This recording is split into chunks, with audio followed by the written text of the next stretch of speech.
Kick your summer off in style with the brand that's reinventing men's basics, Mack Weldon. Mack Weldon is so much more than just underwear. Their full collection includes t-shirts, polos, button-ups, shorts, pants, swims, and so much more. With light and breathable fabric technology, Mack Weldon keeps you cool and comfortable all summer. From work to working out, happy hour to playing with your kids, Mack Weldon has men's essentials for whatever your day includes. I love the Mack Weldon socks. They're soft, breathable. I can walk around all summer long. And when I'm sporting those Mack Weldon swimmers, the Vesper Polo, the Maverick Tech Chino shorts and Radius short, I tell you, I'm comfortable and casual, and I'm looking damn good. Dive into Mack Weldon's swim line with trunk and board short options that are quick to dry and have four-way stretch fabric. When you're not in the pool, Mack Weldon's new Maverick Tech Chino short and Radius shorts are the perfect additions to your summer wardrobe. Mack Weldon also has a free loyalty program called Weldon Blue with shipping for life. For 20% off your first order, visit MackWeldon.com/peasants and enter promo code peasants. That's MackWeldon.com/peasants, promo code PEASANTS for 20% off. Mack Weldon, reinventing men's basics. In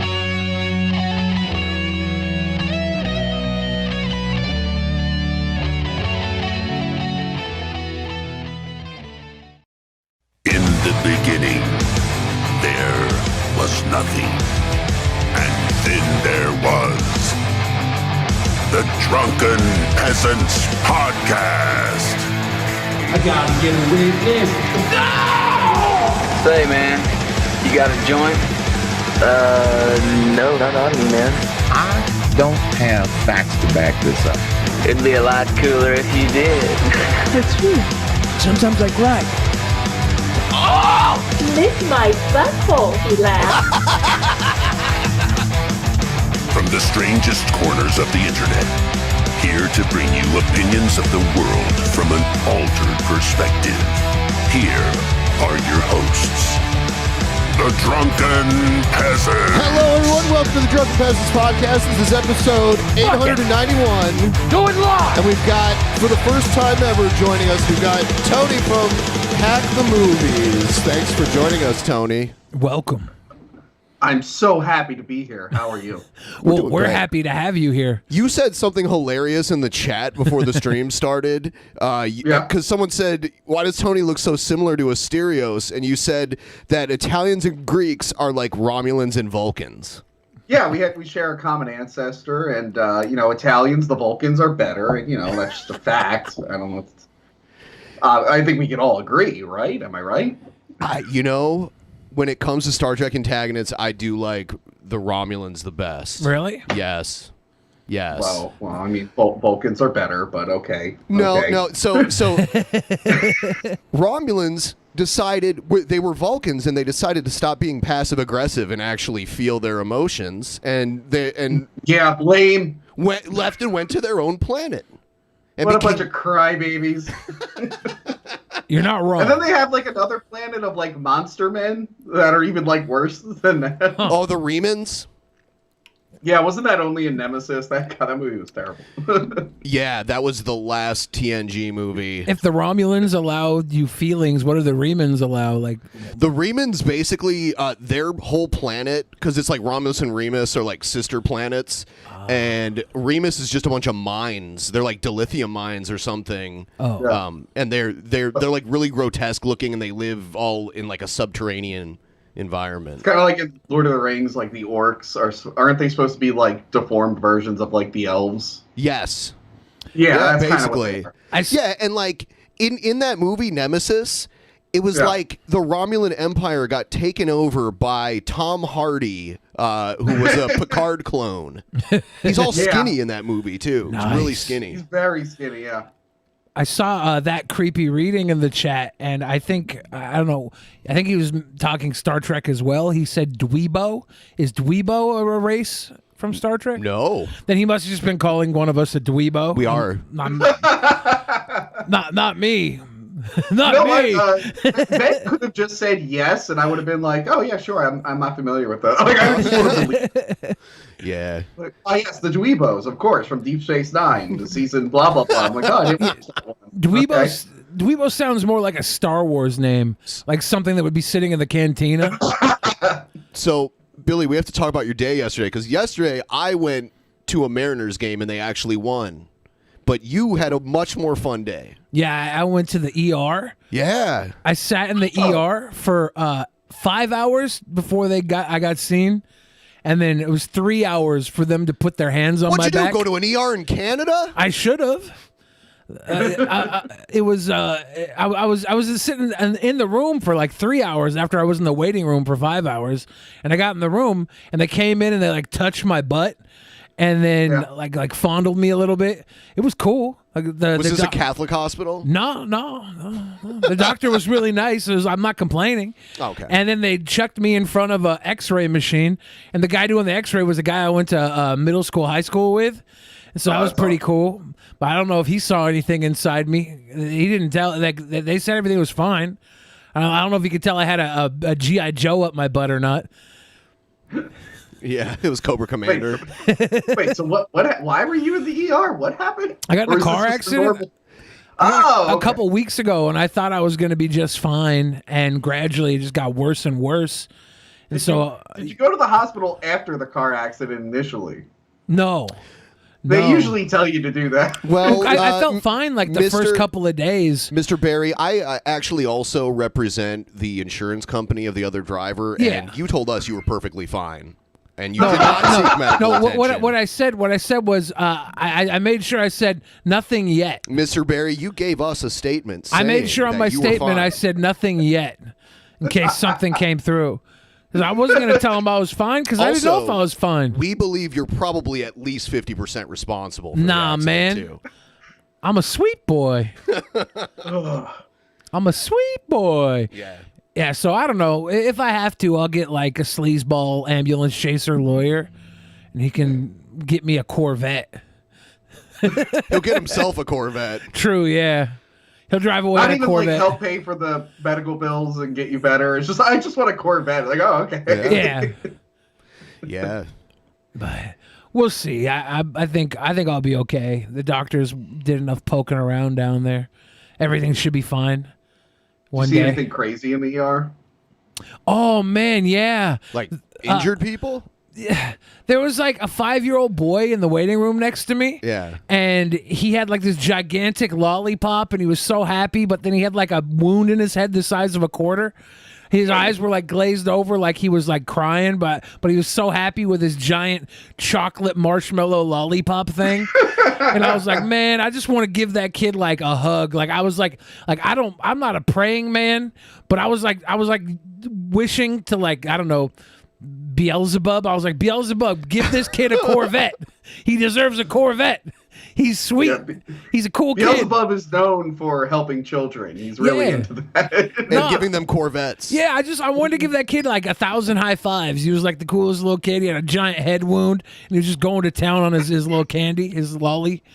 I was like, man. Was it one of those fentanyl lollies? No, it was like a marshmallow, chocolate covered marshmallow thing with gummies on it. Delicious. Big old thing. Delicious. Little kid was maybe 5 years old, just had chubby cheeks.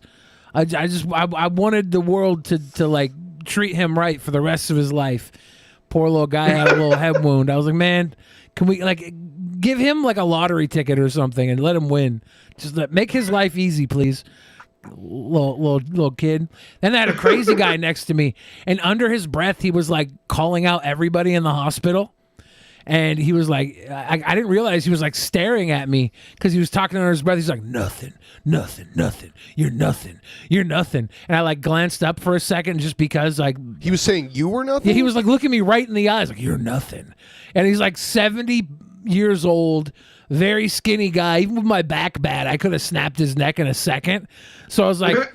I just like looked back down at my phone because I was like, okay, I'm just going to not pay attention to this guy. He's obviously crazy, but he was like 3 feet away from me, just like under his breath talking hella shit. And then he started talking shit to everybody else when I no-sold him. He was just like, you're nothing, you're on the fuck you then. Yeah. Just under his breath talking hella shit. He had a handler with him too, so you know he was bad. The handler was doing a great job there. Yeah. Oh, not at all. Not at all. You should have been like, hey, maybe don't tell the other people in the hospital that they're nothing. They don't want to hear that. And maybe say absolutely nothing right now. But I found out that if you go into the ER and you're crazy, they'll seat you quickly. They want to get you out of there. Yeah, they got him in and out in like he was waiting for maybe 15, 20 minutes. That's and what I was you need waiting to do. for 5 hours. That's what you need to do next time you go to the ER. Just be like, you're nothing. You're not. Just freak out. I should have walked in. I should have been like, farts.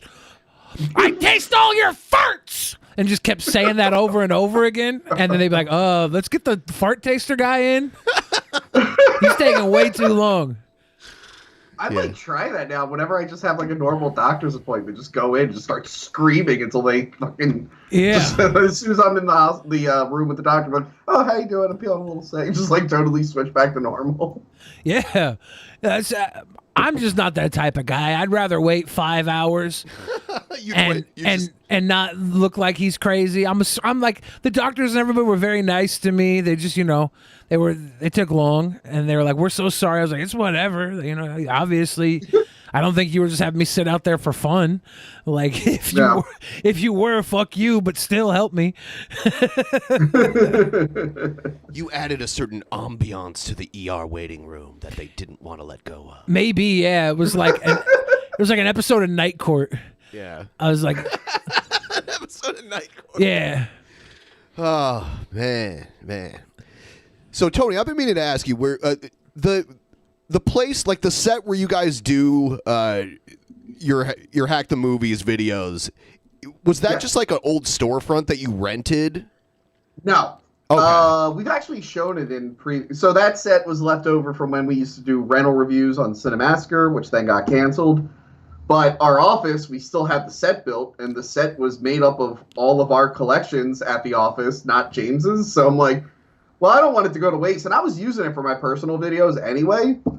And then I was like, what if I just did basically the same show, but just me? Would anyone watch? And a lot of people watch. But no, yeah, we joked about it in rental reviews when we first introduced the set.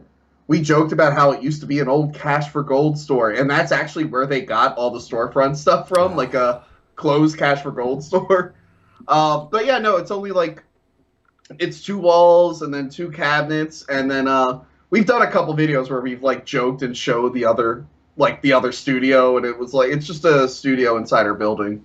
Yeah, I thought it was interesting because at first James had in one of his rooms, he made it look like an old video store. And then, yeah, that's where we started it. But the problem with that set was like it wasn't built for like a 3-4 person show, so it was like a pain in the ass to shoot there. So that's why we built the bigger one. Yeah, it looks legit like a video store though. That's what I thought. Yeah, and I've definitely been adding to it lately. I've been like making it more me since now it's just my thing. Like underneath whatchamacallit, display case, like in front of me. I had like a Godzilla 98 toy that's always been there. And now it's just turned into a Godzilla 98 shrine. Like I just keep getting stupid stuff and putting it in. I have a Godzilla podcast. I don't even like that movie. But I just liked all the dumb stuff they made for it. So I just keep adding dumb Godzilla 98 stuff to the cabinet. But yeah, it's pretty fun. People have been donating tapes and whatnot to the sets. That's been really cool. Yeah, basically to fill the walls. Yeah. I have a buddy who I used to work at a pawn shop with him, and he left the pawn shop, but it was like under weird circumstances. So he had like, I don't know, 30,000 DVDs, and he just built a big wall in this bathroom of his house. He just got this gigantic wall of DVDs in the bathroom. Yeah, a lot of the DVDs on the set, and now we've had more people donating, but at first, all the DVDs and all like the VHS tapes are from like my dead grandfather. He just left me his entire video collection, and the VHS tapes were just sitting in boxes. And then I'm like, all right, well, now I have a place for them. Yeah. And then I added the DVDs there because I ran out of room here. I'm like, let me just put them all on. So it's becoming like my personal collection over there because I'm just running out of room for physical media. What's your favorite VHS that you have? Like, just like it's keepsake, right? Nobody's gonna watch that anymore. But what's the favorite one you just have that you own that you can look at and be like, this is cool? Oh fuck, I don't even know. I didn't even think about that. I honestly don't know. I used to have a VHS of Cartoon All Stars to the Rescue. we might actually have that. Holy shit, that might actually be on the set. We watched that the other night because we do either like old or public domain type movie reviews for our Patreon once a month, and we just recently watched that. I remember watching that as a kid. Yeah. Yeah. What I like on there is I have my old copy of Halloween, but it's the Blockbuster exclusive Billy, cover. I can tell you are losing weight. Oh yeah, we went get from TTS 421 to 391 in 30 days. I'm doing an open microphone in Nashville, Tennessee. Watch me sing songs on YouTube and DP Idol. Yeah, Subscribe, Matthew Kreklau. Check him out. Matthew Kreklau. Congrats on the open mic, dude. Yeah, so back to the conversation that I completely got lost because I'm Matthew Kreklau. We appreciate it, Matthew Kreklau. We do appreciate it. Yeah, the where were we? Yeah, I don't remember. Something about you were asking me about like what specific tapes I like. I have here. I have like a weird one here. Hold on. Oh yeah, I bought a VCR for personal use at home just because I didn't have one anymore. Everything's at the office. Yeah. Did you get it at like a flea market or something? Yeah, I got it at the Goodwill. And it came with this really great tape called From Jesus to Christ.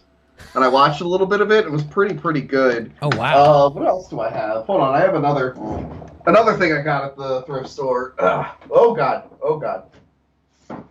Oh, shit. Everything's falling apart. I have the Old Testament Part 1. Didn't find Part 2. If anyone has Old Testament Part 2, could you please give it to me? I really want to finish my collection. I'm really into collecting. Has Part 2 came out yet? Well, this is from, what is it? This is from 2001, so I imagine it came out by now. Taught by Professor Amy Jill Levine. Is Part 2, is that just the New Testament, or? I think it's Part 2 of Book 1, which is, Part 1 of 2. So yeah, if you have Part 2, please send that to me.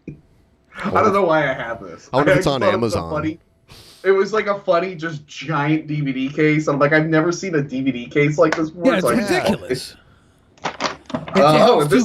This just happens to be sitting here. I have Evil Dead signed by the entire cast. It's funny. I was gonna bring up Evil Dead. They had the Evil Dead the VHS that was like the Necronomicon binding. Oh, the DVD. No, it wasn't the VHS. It was the DVD. Was the DVD? Okay. Yeah. Yeah. The first two came out with like rubber covers. The Book of the Dead, but they deteriorate after a while. Yeah. So I threw mine in like a glass case, like I made like an Evil Dead shadow box thing because I was tired of it falling apart. Yeah, I had one of those too back in the day. I remember before one of the crackhead meth heads in my neighborhood borrowed it and never brought it back. That happens sometimes. Yeah, I was like the neighborhood Blockbuster, but you would get your membership by smoking meth and robbing me. Oh, okay. It sucked. Yeah. And if you have any movies you want to donate, I'll come over. We'll do some meth, and I'll take some DVDs off your hand. Yeah, I might have a box. I don't know, a box down in a van somewhere. But actually, it's a meth lab. I wish I had. I couldn't show it on screen anyway. A cousin of mine, she had like an uncle or something that died, and she like just gave me his like physical media collection of just like DVDs, and I got one of those DVD books, and I'm going through it, and it's just like normal movie, weird fetish porn, normal movie, weird. All right, this is the weirdest thing I've ever seen. I'll probably send you a picture afterwards. Okay. I've heard of foot fetish porn. Okay. Yeah. Obviously, everyone's heard of that. And I've heard of pregnancy porn. I do not consume this media, but I know it exists. I've never seen combination foot and pregnancy porn, but there's a DVD of it. And like I texted my cousin, and I was like, "Hey, so what the fuck?" And she's like, "I don't know. I didn't look at it before I gave it to you." I'm like, "Oh, okay." And then I left it out, and my girlfriend was like, "Oh, a book of DVDs." So she's going through, and she's like, "What the fuck is this?" Yeah, that's a niche market right there. I feel like that's dangerous for the baby. Right? You know, though, like I've known several women who do like OnlyFans and that kind of stuff, and they say foot fetishes are some of the most aggressive consumers of that. It's the number one fetish, isn't it? Feet fetish? Maybe. I don't know how every chick just doesn't have an OnlyFans, just her feet. They be making so much fucking money. I have a goddamn OnlyFans, and I do it as a joke. But seven dudes. There used to be a few girls in there, but it's mostly just dudes now. If the usernames are any indication, they pay me for stupid shit. And I keep telling like the girls that I know, and I'm like, yeah, just make it. And they're like, no, that's gross. I'm like, just post your feet. That's all you have to do, and they'll give you just a shit ton of money. I grew up as a struggle rapper, local rapper, you know, rap music. And there was all these struggle rappers in the area, and everybody would make fun of them because they thought they were going to be Eminem or something. You know, that was the big thing. They thought they were going to be Just a huge shout rapper. out to Tony. Great to know that you are working with Cinemassacre. I have seen you a few times. Great to hear you on the discourse. James was my first YouTuber, and Cinemassacre has been a huge influence in my life. Wow. Thank you, Tristan. I mean, I'm not currently working for Cinemassacre, but we're fine. Like, it's just like you did a what was it? A Fear and Loathing parody video. Oh yeah, I was in the AVGN Fear and Loathing parody. No, like Cinemassacre. Like obviously, I'm still working at that company that produces it. Like the other guys from Rental Reviews are still working on it, but like my stuff kind of took off, so I'm mostly focused on that right now. But I still work in that production department. It's just I'm not. I like do Cinemassacre stuff like once in a while if they need me to. Like I'll write something, I'll do like an ad and whatnot. But yeah, I'm still tight with everyone there. So they just said you were destined to play Dr. Gonzo. Yeah. James was just like, yeah, you're Dr. Gonzo. I bought the outfit. I'm like, oh, okay. It was kind of like what you call it? The Aladdin Deck Enhancer episode. They were like, you're Aladdin. I'm like, oh, I am. And then I didn't read the script. I just put the outfit on. They're like, all right, so you're taking a shit in the toilet, and it's Aladdin's doing an upper decker because we're doing the deck enhancer. I'm like, oh, okay. So then I did it, and I left, and I was just like, gee, I wonder what the rest of the episode's like. Because if I didn't write an episode, I had no idea what was in it. I only wrote like a handful of episodes there, so whenever I did stuff like that, I'm like, wow, I can't wait to see how that turns out. Yeah, the Fear and Loathing one was pretty great because I loved it when they did the part where they picked up Tobey Maguire, but it was Spider-Man this time. I loved that. That's great. Like a deep because like one, it's a callback to an earlier Nerd episode, but then it doubles as a Tobey Maguire reference, so it's pretty good. Yeah, we decided. Billy had this idea because we watch a lot of videos and comment on them.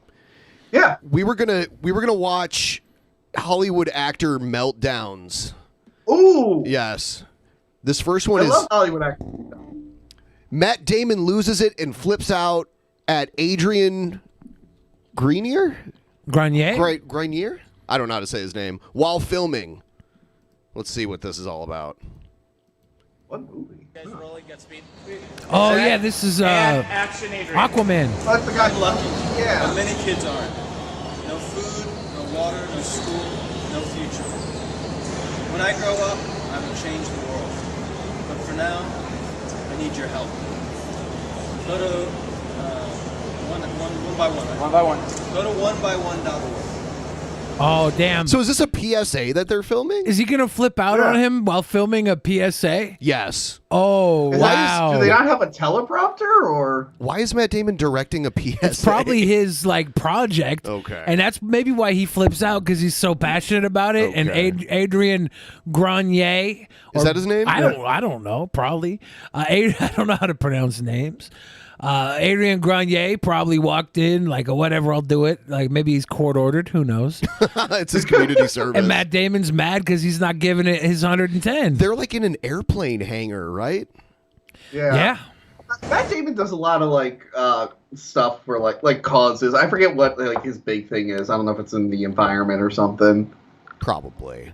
Okay, let's just try another one. Just try another one. Someone that I heard one of his biggest donations is that he gave Jimmy Kimmel's girlfriend Sarah Silverman an orgasm. You're you and then, you know. me or Vince? At the beginning. No, you're you. I mean, the whole thing about using an animal, that's not a thing that you... No, I'm saying don't if you do that, because that's like a way, it's like a technique that's totally fucking discredited, and I know they teach it, but it's not. Let's go. Entourage? Is this or is this like real? What the fuck? Yeah, I wonder. No food, no water, no school, no future, no way. When I grow up, I will change the world. But for now, I need your help. Go to 1by1.org. Can we cut out just the no way and when?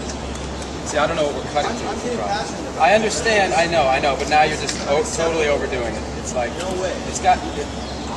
Wait, this has to be Entourage. Jeremy Piven's there. Yeah, it's Entourage. Is it Entourage? It's got to be someone off camera filming it. It's got to be, right? I don't know. The raw footage from the camera is out there on YouTube also. Huh.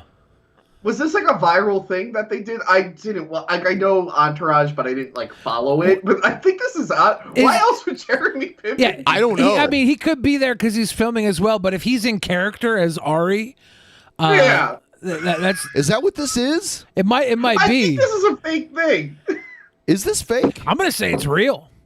I'm looking up Matt Damon Entourage.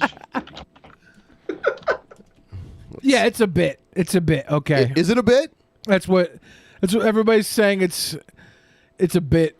Which, you know, Matt Damon having sex with Sarah Silverman while she was dating Jimmy Kimmel might be a bit. Maybe as these well. all are bits. Let's see the next one. Maybe I was this gonna one. say, I'm like, we're off to a bad start. Is this troll or not a troll? Very bad. Juno. Alex, sorry, just put back with your left hand. Lover boy. Okay, tilt up for a second. Sorry. Ray, Oh, can you this put the might be fingers real. I on see the this on. Okay. How's that? Whoa. No. Higher? Lower? It's higher. Okay, because that doesn't feel real. That's not something I would ever do working at a store. No, it's higher. Yeah, of course not. You're in a movie, you fucking. Yeah, it's kind of look good for the camera. There's a lot of things you do for camera that don't necessarily look good in real life. The majority of things you do for the camera, you wouldn't do in real life. You have to hand it to them so they can grab them from you. No, I understand that. I understand what I'm doing. Fuck. Is the dolly ready? Yes, I have my motivation. All right. So let me see where they're going to be. Wait, tilt up. Where are they going to be?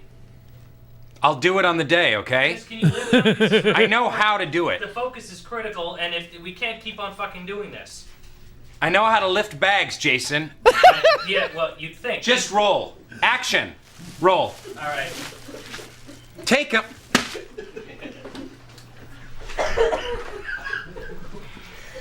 That was wrong.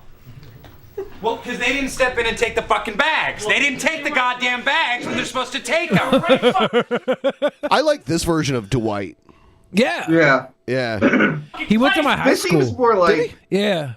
like they're definitely arguing, but you can tell they're having like a little fun with it. Like they're not losing their cool too much. Yeah, it's not like a Christian Bale level of meltdown. Yeah. Which like I've gotten into arguments like this on like film shoots and stuff. Like we're like I'm clearly mad and stuff, but we're like just because maybe it's like a chill day and it's like we could like dick around a little bit. Yeah. Damn bags, but you can't seem to hit your fucking mark. I've tried to do this 20 fucking You're trying to times. do a movie with some pimply adolescents, a fucking high school musical This movie. is definitely fake, Why right? don't you work with some It's gotta be. There's no way they're losing their shit like this, right? I don't know. Like he walks onto camera to lose his shit. He This doesn't says stay off. Juno director freaks out behind the scenes. Yeah, I feel like Jason Reitman, right? Yeah, this has to be a work because he walked right into the camera frame to flip like out. Is this for like the bonus footage on the Possibly video release? I think a lot of stuff around this time was filmed like this to be released on Funny or Die because it was a way to promote the movie with when Funny or Die was a big internet gimmick. By the way, I appreciate the wrestling lingo. You're like, oh yeah, it's a work. It's a work. Yeah, I thought it was a shoot, but yeah, I think it's a work now. Man, so do we have any real ones? Like I don't know. Okay. He came up with this idea, and I was like, "Can you send me some?" He's like, "Just search for it." I'm like, "All right, I'll just search for it." Yeah, I was like, "Just search freakouts." Like, what? All right. There's the director David O. Russell. I think there's some video of him freaking out. I don't know if it's real, but I remember hearing about him freaking out and yelling at actors. Oh, because this man, I'm gonna get comfortable because this man's gonna tell some stories about himself. I got a lot on my Little mind. heads up. Sometimes the stories are going These well. two guys, They're not. like, losing their shit. This could be 100% scripted. This is scripted. This is a work. And I would never know. I would never know. These guys are too good at being assholes. Both these guys. Jason Bateman? Bateman and Vince Vaughn are good at being dickheads. Not going well, don't get nervous, because if you turn to the last page, it's always the same thing. That's why Jason's the smartest and the best. So just get ready. You got a full load Just in get there? ready. I'll prime Here we myself go. some good nodding. Exhausting. So traditionally, I think at this point, I'm meant to welcome you to the country. This is one of the most beautiful places in the world. I'm not just saying that to be nice. Is this a work? I don't know yet. We'll never know with these two. Should the game become whether or not it's real? Well, we're going to have to be at this Thank you point. for the welcome. You have any idea what country we're in right now? This is a work. That landed This so is a flat. work. This is a work. Vince, It's a you were the work. boss on this one. You were the writer, I love how producer. this, like, let's laugh at celebrities has just turned into a game. Like, is it a work or a shoot? Yeah, that's what it is now. Can I handle? Well, so you chose You know to what I bring mean? Jason in. Yeah. What inspired that choice? And I know. So Vince Vaughn is supposed to get mad and storm out. Let's see. What the fuck? Yeah, Really, this that was not my doing. Here he comes. Head of the studio wants to talk to you. What? Donna?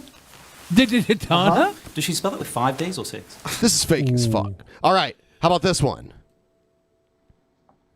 Save gasoline by using water. We're like 3 for Wait, 3. just give me 1 second. Is this a work? know It's anything Bob about- Saget. Oh, I know my line. Thank you. Is it? Oh shit! Damn you, Hold on. Billy. I'm gonna see if I can find. Calls me an something asshole. real I get a quick. note in my trailer Is saying this you're not fake too, down to Michael earth Cera? enough. And It's gotta be. been Michael going on Cera's for a not long a bad time, guy. and it's not He's an awful guy. He's an awful guy. Michael Cera would never do anything evil. Just search it did not work. I'm trying to see if I can find some. No, like- they're all fake. All of them.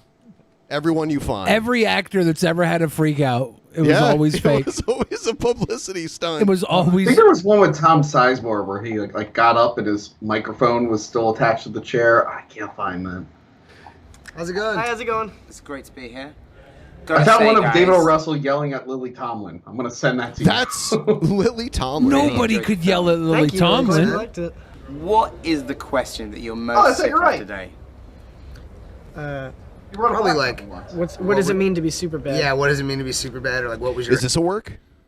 Of course This has got to not. be a work because they're like all friends. high school? And that's director Edgar Wright. They're not gonna yell at him. So all of these are awful. I this mean, one, I just sent you one that I Okay. think is real. It might have some language that's a little too spicy. that's I fine. know this existed. I never actually watched. It can't. This, but It if you can't be wanna risk that. it- You know, a freak out, an actor freak out that I know is real, is the Mel Gibson freak out. do you mean the? Oh, when he called his. That's not on set though. Yeah, That's definitely not on set. That's like a voicemail. Yeah. Yeah, those were. Yeah. I think we've watched some of those or listened to some of those. This one What has I to be think real. I sent is real. Yeah, I just downloaded it here. I'll get it up. And I don't know if it's good or entertaining. I just knew it exists. David O. Russell is kind of famous for being an asshole. Like George Clooney punched him on the set of Three Kings. I think he tried to fight Christopher Nolan once because he casted an actor he wanted in something. And wow. there's like articles where people are like, yeah, David O. Russell's like a bully and he's kind of awful. Of yourself, see, it's harder actually to pick it up from the damn desk. Okay. You were planning. Take a beat and preset it. You can put the fucking thing down. You can put the folder down for a second to use both hands. Yeah, and take your legs off the desk and a whole bunch of other stuff. It says you gotta keep it. You can take your legs down. We could find some. Okay, for Christ's sake, let's just take it one fucking line at a time. Instead of This is changing real. everything it's very difficult to even create what you're going to do when it's constant a barrage of change this, do this. No, wait, do it a different way, Don't get me started. Okay, so I'm just saying, let's just, it's impossible. One actor's doing one thing, another actor's doing another, and Actors I'm can be annoying. I'm just going to point that out. They can be kind of like, because they have it in their head like the one way it's supposed to be, and they're like, nah, I want you to do it like this. And they're like, no! Good ones will be like, all right, yeah, let me try it. And the other ones are like, no, I want to do it this way. I think the king of freakouts or the king of on-set, like, do it my way, it's got to be Marlon Brando, right? I was watching a movie, Lost Soul. It was about the island of Dr. Moreau, 1990, late 90s. Yeah. Yeah, that film was a shit show. Yeah, the documentary about it I watched last night, and it was amazing. It was a total shit show. The original director, he's cannot remember the name of everybody right now. I'm so bad. I forget his name too, but yeah, he snuck back onto the shoot and wore a monster mask as one of the background monsters. Yeah, he was a background. He got fired halfway through, and the deal of his contract was they'd pay him for doing the movie, but he couldn't be within like 50 feet of the set. Like, stay the hell away, you know? And he was living on the beach down there, and he just talked one of the guys in the set to bring him in as an extra, and he was running around with a damn beast mask as an extra. He like went to go meet with Marlon Brando, and on the way to meet with Marlon Brando the night before, he called up a friend to do a witchcraft seance, so things would go well. It's just the nuttiest documentary, and Marlon Brando's in there just fucking with everybody when he gets on set. Like, it's so funny, it's so hilarious. I'm not as brilliant as you. I can't keep up with you. No, but we're being very patient. We're being very efficient. Be patient with you. So you can Let's rehearse. You're being impatient. No, I said patient. Let's rehearse. I couldn't understand you. It's not the first time. Wow. I think he gets. I think he like. Fuck you! I'm just trying to fucking help you. Do you understand me? No, you're not. I'm being a fucking collaborator. I'm just trying to help you figure out your fucking picture.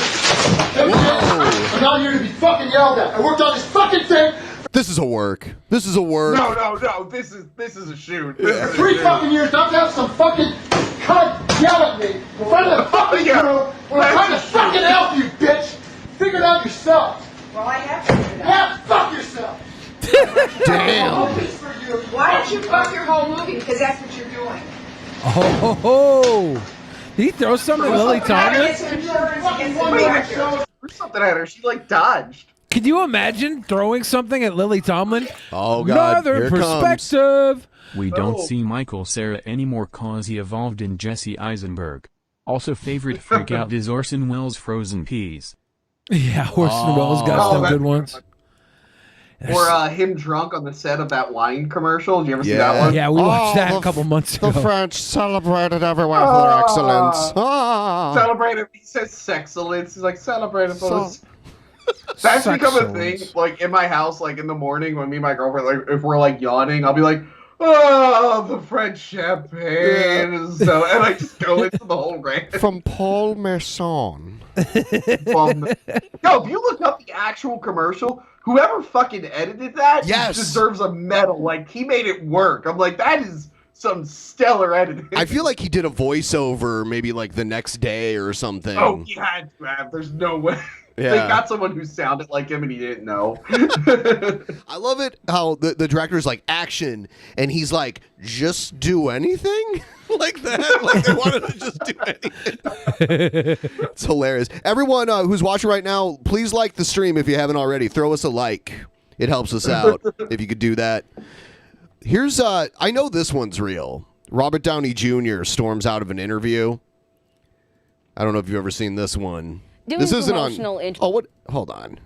We'll get to. Here it is. You can have opinions and they kind of change and flow. Yeah, well, that's life and that's growing older, I suppose, isn't it? Yeah. I mean, you say we're promoting an interview. I mean, promoting the movie. I mean, obviously you're doing a promotional round of interviews, and that's why we're talking about the movie. But we also would like to talk a little bit about you, and I don't know how comfortable you are, you know, talking about yourself at the moment. You have as much time as anyone else will. Yeah, well, okay, well then let me just ask you a few more questions and you can answer them if you want to and not if you don't want to. I mean, so only got this much left anyway. Well, I think we've got 3 more minutes on our agreement. Your foot's starting to jump a little bit. You better get to your next question. Oh!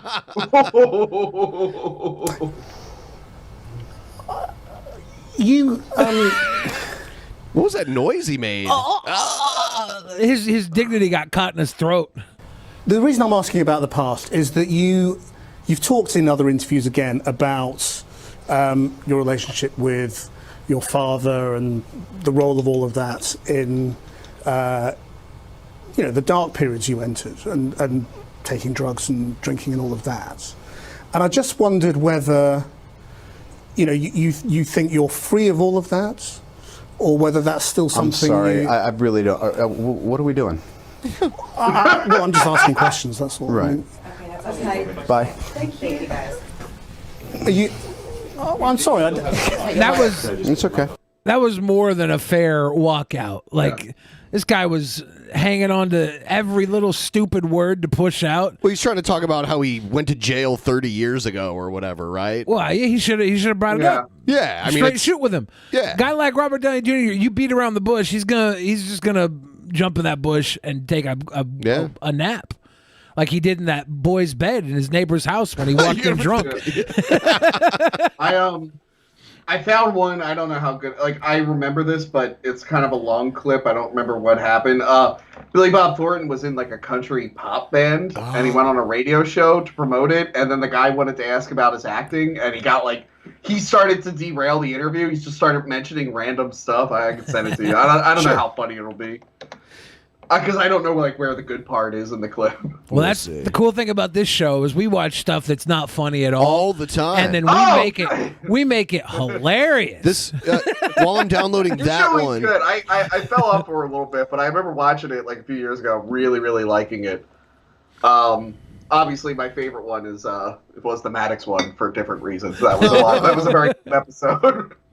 By the way, Ben, did you get my list of banned words? Did you get my list of banned words? Yeah, I put them in so you don't have to worry.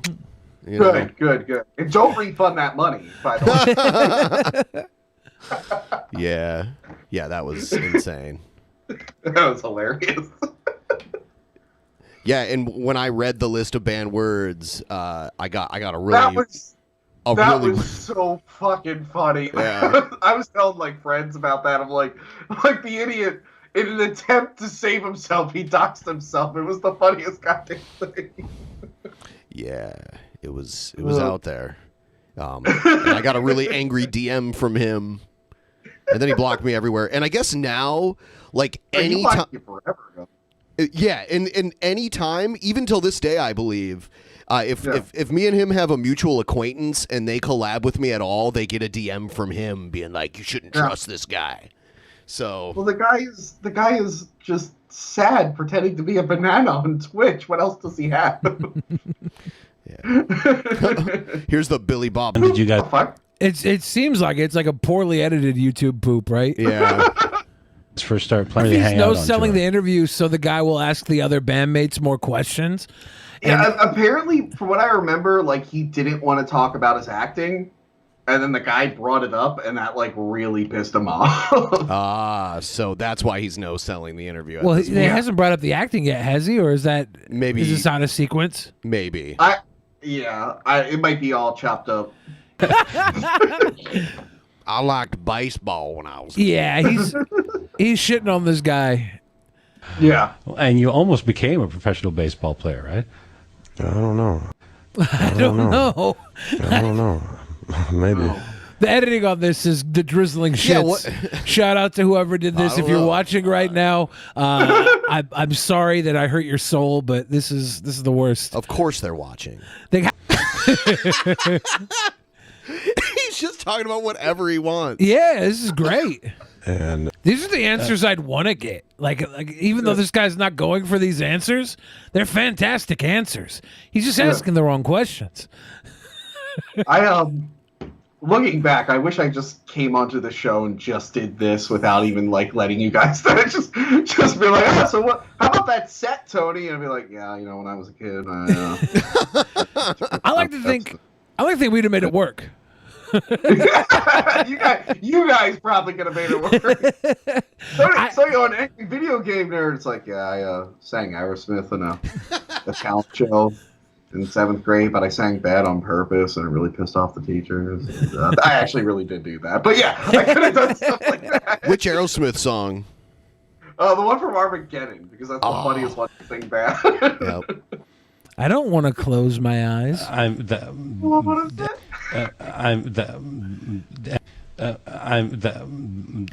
edits on this are just the worst.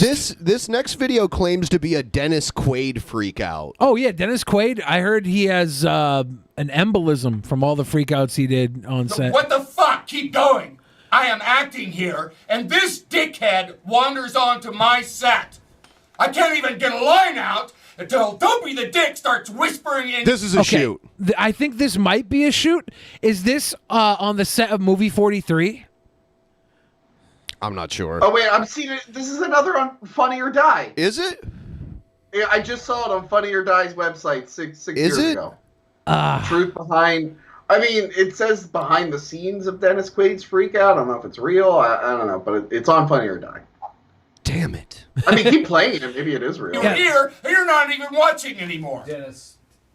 Don't fucking Dennis me. I am doing my job here. I am a pro. This is the most unprofessional set I have ever been on. This is horse shit. I've got these fucking zombies over here that I have to look at. I have a bunch of pussies staring at me, and this fucking baby. He almost sounds like Mel Gibson. Yeah. This come out around that time. He's like parodying it. I don't know. I want to have someone animate this freak out with like actual zombies and like flying pussies and stuff. That'd be great. All right. I think You know what? We figured out. Nobody's losing it on the red carpet. Nobody's ever actually gotten mad in Hollywood. It's always an act. That's what we've learned today. It's always a work. Dennis Quaid on Jimmy Kimmel explaining his famous meltdown. So yeah, I don't know if it's real or not. If he took it to Kimmel, it's got to be real. Yeah, only fact occurs on Kimmel. Yeah, that's how I knew that. That's how I knew that Kramer, when he had his meltdown, that it wasn't a work because he went on Leno. I was like, oh, it's got to be real. He went on Leno. Yeah. Otherwise, I was like, man, this is one of the most distasteful works I've seen, Kramer. Oh, there's the one with Jim Carrey at that red carpet. Oh yeah, Jim Carrey's got some good crazy stuff out You ever there. see that one? I'll send you the link for that. Okay. Jim Carrey's a fucking asshole. I'll send you the link. I remember the Tom Cruise one where someone squirted him with a squirt gun. He's like, "You're a jerk." You're a jerk. I mean, that is kind of shit. I mean, it's funny. Yeah. But I would also be mad, too, if I was like, hey, I'm here to promote this movie and stuff, and now I'm, like, soaking wet, you dick. Like, if this was a party, it'd be one thing. Who would you rather have be your minge neighbor at an orgy, Drew Carey or Jim Carrey? Drew Carey seems like he'd be more fun. Okay. Jim Carrey's a fucking weirdo. He's a fucking weirdo. Like, I love his acting and stuff, but he's a fucking nut job. Yeah. Yeah. It's gonna be like, look at this. I remember this. Oh wow. Yeah. I've covered a lot of fashion weeks. This is the first time I've run into Jim Carrey. Wait, tell me, is it true you're wandering the streets? You need a date to the party? What's up? No. I'm doing just fine. I just, there's no meaning to any of this. So I wanted to find the most meaningless thing that I could come to and join, and here I am. They're I celebrating. mean, you got to admit it's completely meaningless. Well, they say they're celebrating icons inside. Celebrating Do you believe in icons, boy, that is just the absolute lowest aiming, possibility. How that we could you can not come up finish with. that It's sentence? like, You were being so condescending, Jim Carrey. You were being so By the way, this is the guy who used to produce skits for the fucking MTV Movie Awards and the star of Mr. Popper's Penguins. He should not be saying what is meaningless. You've done a lot of meaningless shit, Jim. I think we can refer to that film as Mr. Popper's Paycheck. And and he did good skits when he was on In Living Color, right? Yes. Am I wrong? Is that just me looking through the...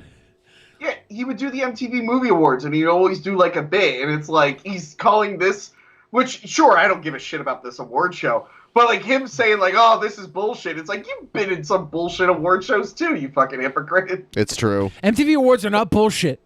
They're a sign of our times. Do you believe in icons? I don't believe in personalities. I don't believe that you exist, but there is a wonderful fragrance in the air. You don't believe certain icons have the power to make change, to think differently, to be bold, to inspire others? Artistry? You're one of them. On the good foot. I do like her response. Like, she was actually way too smart for him, and he didn't know how to handle it. Yeah, he's like, kind of like, getting shot. this girl's gonna crumble and get all sad and whatnot. Then she's like, all right, I can throw your bullshit back at you. And he's like, I don't know how to react to that. Yeah, it's really impressive that she's throwing it back against him, and he's stumbling. I don't know who this chick is. I like her, though. Yeah. Yeah. I hope she's working a good Shut her job down now. Yeah, no, I don't believe in icons. I don't believe in personalities. I believe that peace lies beyond personality, beyond invention and disguise, beyond the red S that you wear on your chest that makes bullets bounce off. I believe that it's deeper than that. Pause. The red S does not make the bullets. No, bounce. I was thinking the same thing. It's his molecular density is changed by the Earth's yellow sun, and depending on the interpretation, the clothes also get the same power just to make it convenient, so they don't have to keep giving him the same outfit. But yes, no, it is Superman. And his power. Thanks for pointing that out for me. Specifically the red S. I was gonna buy a red S T-shirt and go walk into a shootout at the OK Corral. You would have died. And you would have been shot and went back to the ER. Yeah. And waited 5 hours while some crazy guy gets ahead of you. Yeah. Because of Jim Carrey. Because of freaking Jim Carrey. He's irresponsible. Irresponsible. Be dancing for itself. And I don't care. But Jim, you got really dressed up for the occasion. You look good. No, I Was that didn't an get dressed accident? up. I didn't get dressed Who up. did? There is no He's me. got a shiny fucking suit. It's true. If it's all bullshit, why is he looking so, stylish?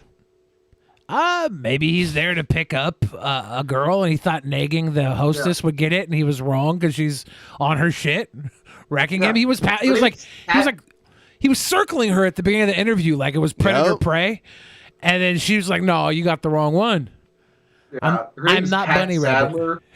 It looks like she does a lot of red carpet shit. So yeah, he picked the wrong. Yeah, that was the wrong target there. He should have went to someone else. There's no this you. person No. seems like a pro in bullshit. Yeah. We're not here. This is a dream. There's just things happening. And there are clusters of tetrahedrons moving around together. Okay. Oh, the So what's happening tetrahedron in our world right now? clusters, Because there is a lot of news that actually is relevant. That's not that Here's the uplifting. thing. It's not our world. None That's of this the is key. real. Nope. So you're just passing We don't through. matter. We don't matter. Oh wow. This is the good news. Okay. He got look, he got mad that he didn't make her cry or something. He's like, "Well, I'm leaving. Nothing matters. It doesn't matter." I liked what he said. I'm standing by Jim Carrey on this one. If it was anyone else, if the crazy guy from the ER went on that and did the same thing, I'm like, well, I think he believes it. But fucking Jim Carrey, it's like, you're an actor in Hollywood, you asshole. You also love bullshit that doesn't matter. I think the crazy guy in the ER might have been quoting this speech. He's like, nothing, nothing. It's nothing. You're all nothing. You're nothing. He basically word for word said what Jim Carrey had said. And I looked at him as crazy. I look at Jim Carrey as an idol. Okay, I am part of the problem.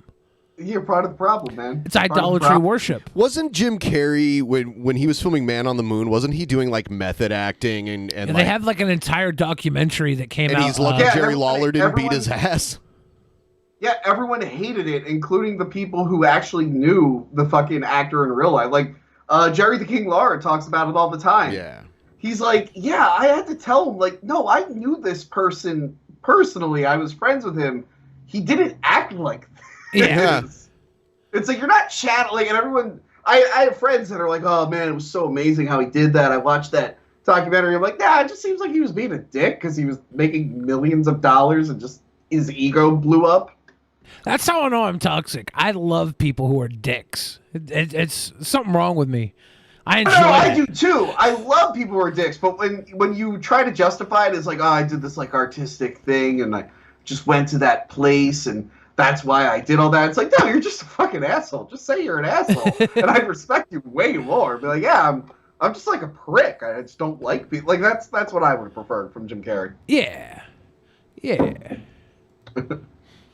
So I think we'll move on to the next segment of the show. Did you want to read the Streamlabs? I would like to read the Streamlabs. While you're doing that, I was gonna grab another beer. Is that all right? Get it? Yeah, 100%. Okay. DJ Fix Soul gave us that love, Northern Perspective with the big love. Matthew Krecklau said, follow Matthew Krecklau on the OF, on the fans, the only. Tristan McCoy Clemens, thank you for the big love again. Matthew Krecklau for the big love again. Jim Boski Games said, Tony, let Newt speak. Shout out to Crystal and my wife, and I love your show. I wish he was here for that. Sorry. Tristan McCoy says Hunter Avalone said he'd be on DP if Ben DMs him on Twitter. He would make a good guest. I think he would be a good guest. Yeah. Yeah.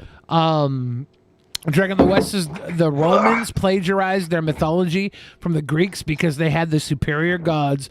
Also, Greeks went Christian before Romans. You guys can't stop copying the Greeks. Wow, Dragon. Wow. Sorry, my cat came back. He's very excited. What's up, Raid? Raid Shadow Legends the cat, everyone. Yes. He looks like a Raid Shadow Legends. I was going to say that. Ugh. He's fat as shit. Yeah, my dad didn't raise me as a child because when I came out of my mom's vagina, he said, that looks like Raid Shadow Legends, kid. Tips for the sweet boys. Thank you, Koopcar. Thank you, Koopcar, for the tips. Just the tips. You know what's annoying? I did do a Raid Shadow Legends ad like forever ago, and then I got the cat. I named him after Raid, and I haven't heard back from Raid Shadow Legends since. I thought they'd be just calling me day and night. They should be. They should. I'm very. Say hi to everyone. Say hi. Hi, Raid. Hi, Raid. All right. So we're going to get into oddities. Here we go.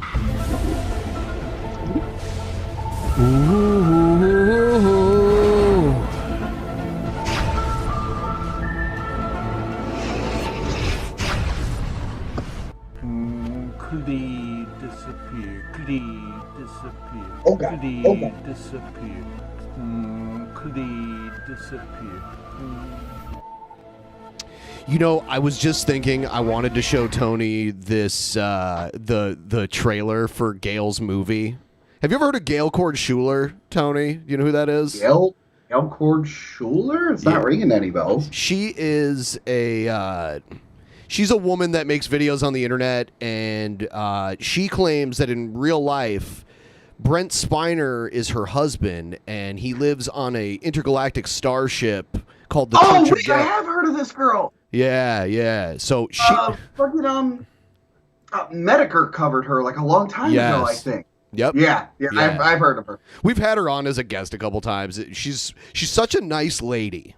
She has very unique views of the world. She made a movie where she plays every character in it, and it's such a fucked up movie. And here's the trailer. I'll show you the trailer. That's very artistic. Thanks. Cheers to a fistful of datas. What a long day wore out.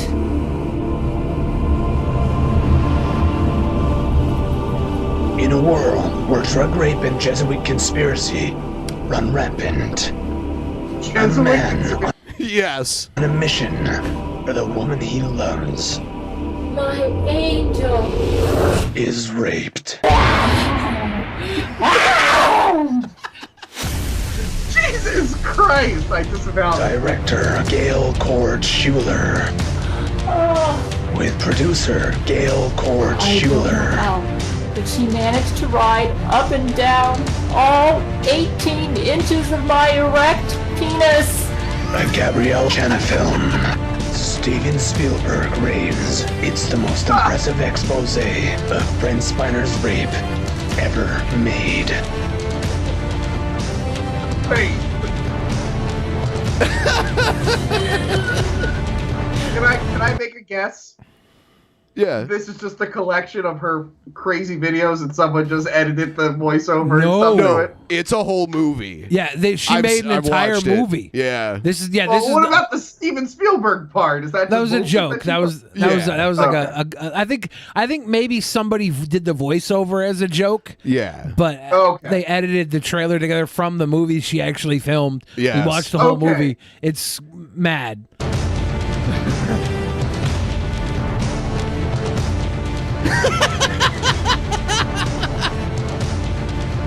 Oh yeah, they're really. Oh no! No! Don't drink the Jesus juice, Macaulay Culkin! You're going to get raped! You're going to get raped! Coming fall of 2012. Blood and feces splatter everywhere. Yeah. I hung out with Macaulay Culkin for like 3 days. Yeah. He seems like a cool dude. He was a cool dude. I don't think he knows about this particular film. I'm hoping this isn't true to life story. I'm hoping this was a not real. Don't drink the Jesus. Oh, wait, the casting was by Jesus Christ. He puts in work. But yeah, Macaulay was actually pretty, because like with like celebrities, you don't know how they're gonna like be sometimes. I've met some that were like assholes that I'm not gonna name. But no, Macaulay was like, oh wow, this guy's actually like, because you could tell he got over the whole celebrity thing like years ago, and he's just like a dude. He's having fun. Yeah, I mean, he became a celebrity when he was like 8 or 9 years old or something. Yeah. Yeah. And like he barely acts unless he's like doing it for a friend and stuff. There was a crazy, like this girl who was way too drunk when we were at a bar, and she came up and she was like, she was shooting her shot with Macaulay Culkin, but she could like barely stand.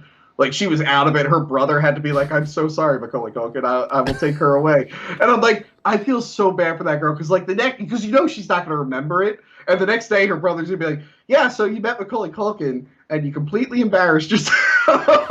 Macaulay Culkin's Macaulay Culkin's married to Brenda Song from The Sweet Life of Zack and Cody. I think so. Yeah, that's a good wife, good husband, good pair. I'm like, he was a nice guy. I wonder if Macaulay Culkin saw Dave Chappelle's stand-up about him. Don't know. Yeah, that's... Sure he did. Yeah? He's a big wrestling fan too, right? Yes. Yes. Yeah, we were talking about wrestling. We were hanging out. Yeah. Yeah. Yeah, we're pretty big wrestling fans here too. That's we kind of treat some of aspects of the show almost like it's pro wrestling. Like yeah, like my name isn't even really Ben.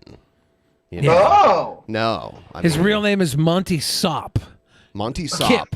Kip Sop. Monty Kip Sop. Also known as Mr. Ass. Yes, that's Ben's that real is name. a registered trademark. Thank you very much. I'm an ass man. It was funny. I was talking about this with who was it? Royce from ROTC. I was telling him I'm like, yeah, I got back into wrestling in like 2019 because I used to be big into it like years ago. He's like, oh, good, you got back into it just as it started to suck again. And I'm just like, yeah, but I like really cringe things. So like everyone's bitching about wrestling right now because it's so cringy. I'm like, yeah, but now I'm just enjoying it on 2 different levels. It's true. Because like when it's good, it's good. And when it's bad, I can make fun of it. I win either way, really. It's so weird. It's been so weird without a live audience. It has. Yeah. It has. That is I'm cringe. like, I noticed I spilled beer and I'm like trying to clean it up. Oh. I'm like, am I doing it like real sneaky? And then I looked at my hand. I'm like, no, people know what I'm doing. I thought you were masturbating. So that would have been more. I would have drawn less attention to that. Yeah, like, hey guys, sorry, I did a big masturbation and I have to wipe it all up. It got on my keyboard. My apologies, I'm guys. like that guy who got fired from like CNN for masturbating on the Zoom call. Jeffrey Toobin. And he had, What? Why? there was an awkward interview that he did we recently. watched I saw that where he's like it. All he had to say is like, look, I really wanted to jerk up. I mean, obviously not those words. Like, I honestly, like, the moment hit me. I thought I could get away with it. I thought the camera was off. I didn't mean to. But he's all like, I'm in therapy to make myself better. I'm doing it. It's like, well, wait, if it was just an accident, you wouldn't be doing all this stuff. Did you do it on purpose, you asshole? Right. Because he was like, I'm volunteering now, too. It's like, why do we need to hear this? He should have just been like, I didn't realize the camera was on. I didn't think anyone was watching me. And that's all he had to say. What he should have done was started an OnlyFans. And it's just him. Yeah, that would have been actually really funny. Yeah. Just him jerking off, watching porn. Good times. Or just hear me out. Just hear me out. Don't jerk off during the Zoom meeting or like. Well, yeah, that would probably be the right thing to do. Or just do it more sneakily. Like, don't get like. Didn't he get like completely naked for it? Like, what the fuck? Did he? Oh man. He did. He strips down. He starts putting GI Joes up his butt. Is there something I don't know about the GI Joe? This is the second time you mentioned GI Joes up the butt. Is that a thing that you've done? Not actually. It's not canon yet. Oh, okay. It's not canon yet. One day though, we're gonna have to hit like a massive stream goal, and I'm gonna put like the William the Refrigerator Perry GI Joe action figure. You had to like up my special ass. order that, right? I think you had to, yeah. Yeah. There are two people who, in the original run of GI Joes, that were real life people that got Sergeant GI Slaughter. Joes. Sergeant Slaughter and William the Fridge Perry. Yep. Those are the two people that got actual GI Joe characters. I'm pretty sure it's changed now. There's got to be some celebrity endorsement tie-in. They're putting that everywhere. Stephen King, I'm friends with like a toy channel, and he told me Stephen King designed a G.I. Joe character that was made into an action. He did it like for his son. Oh wow! Because he thought it'd be like a cool thing. I wonder which one. Let me look it up real quick. Yeah, I'm looking as well. Stephen King? King, G.I. Joe. He like designed a character. I didn't know he did visual design. Oh wow! Crystal Ball, Cobra hypnotist. I think he like came. You know how like the back of the packaging would have like a little character profile. Like he did that. Yeah, but I looked up like the year he did it. I think, and I was telling my friend, I'm like, Stephen King has no memory of doing that. I was like that. That's around the time he was making that movie Maximum Overdrive. You ever see that? Yeah. Yep. But like he's been on record. He's like, yeah, I was on just a lot of drugs, and I don't remember making the movie. It's like, oh yeah, I've seen the movie, and I can totally tell. Did you see the trailer for Snake Eyes? I was kind of surprised that they are making a G.I. Joe movie focused on Snake Eyes. Well, I mean, he was the best part of the other movie, so I don't.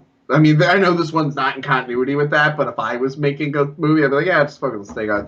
I saw the trailer. I'm not really a G.I. Joe guy, though.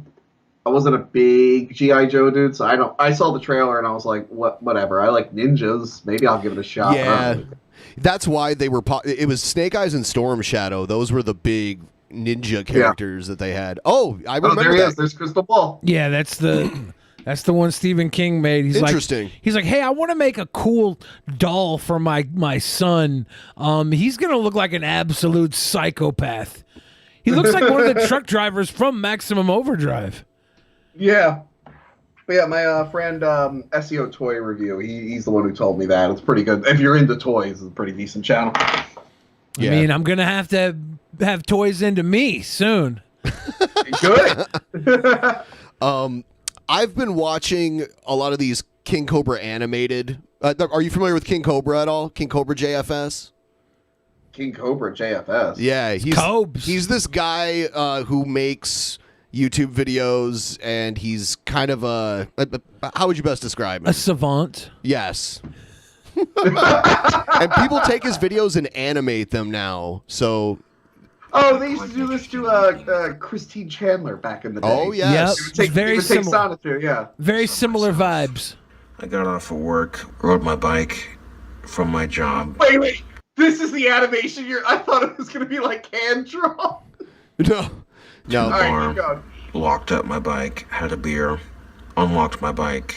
These two half-drunk chicks come out, right? And they still have the watermarks on it. I love the watermarks. It's a stylistic choice. And one of them's like, that bike is so cool. I see you riding it around town all the time. Can I ride that? And I'm like, yeah, sure, you know.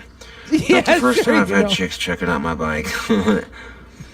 So I let the first chick take the bike for a spin around the parking lot.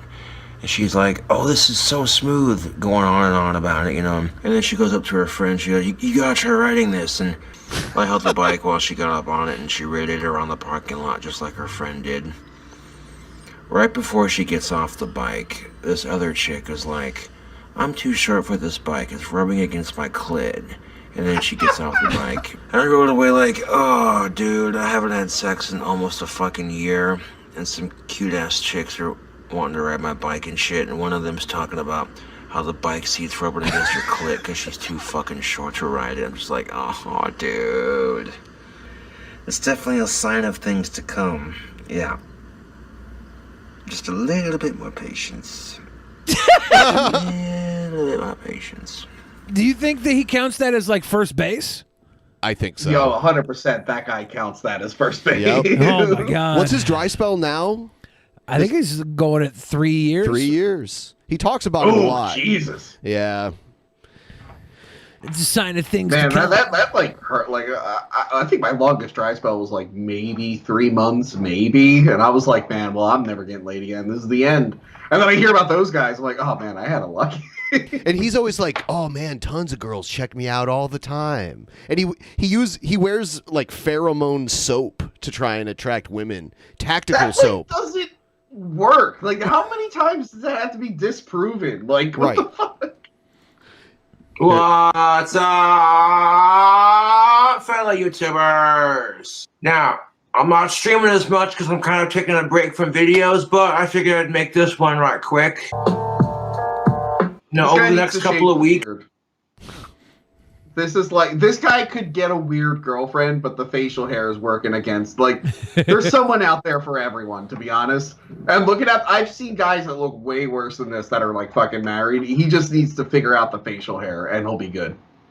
Yeah, he always talks about how ripped he is too, and he'll like flex his muscles, but he's not ripped at all. He's yeah. You're not going to see me on camera as much. I don't know, I'm kind of burnt out on making videos. He's got to just get rid of the hair too. Videos, to be honest. So I'm going to take a break.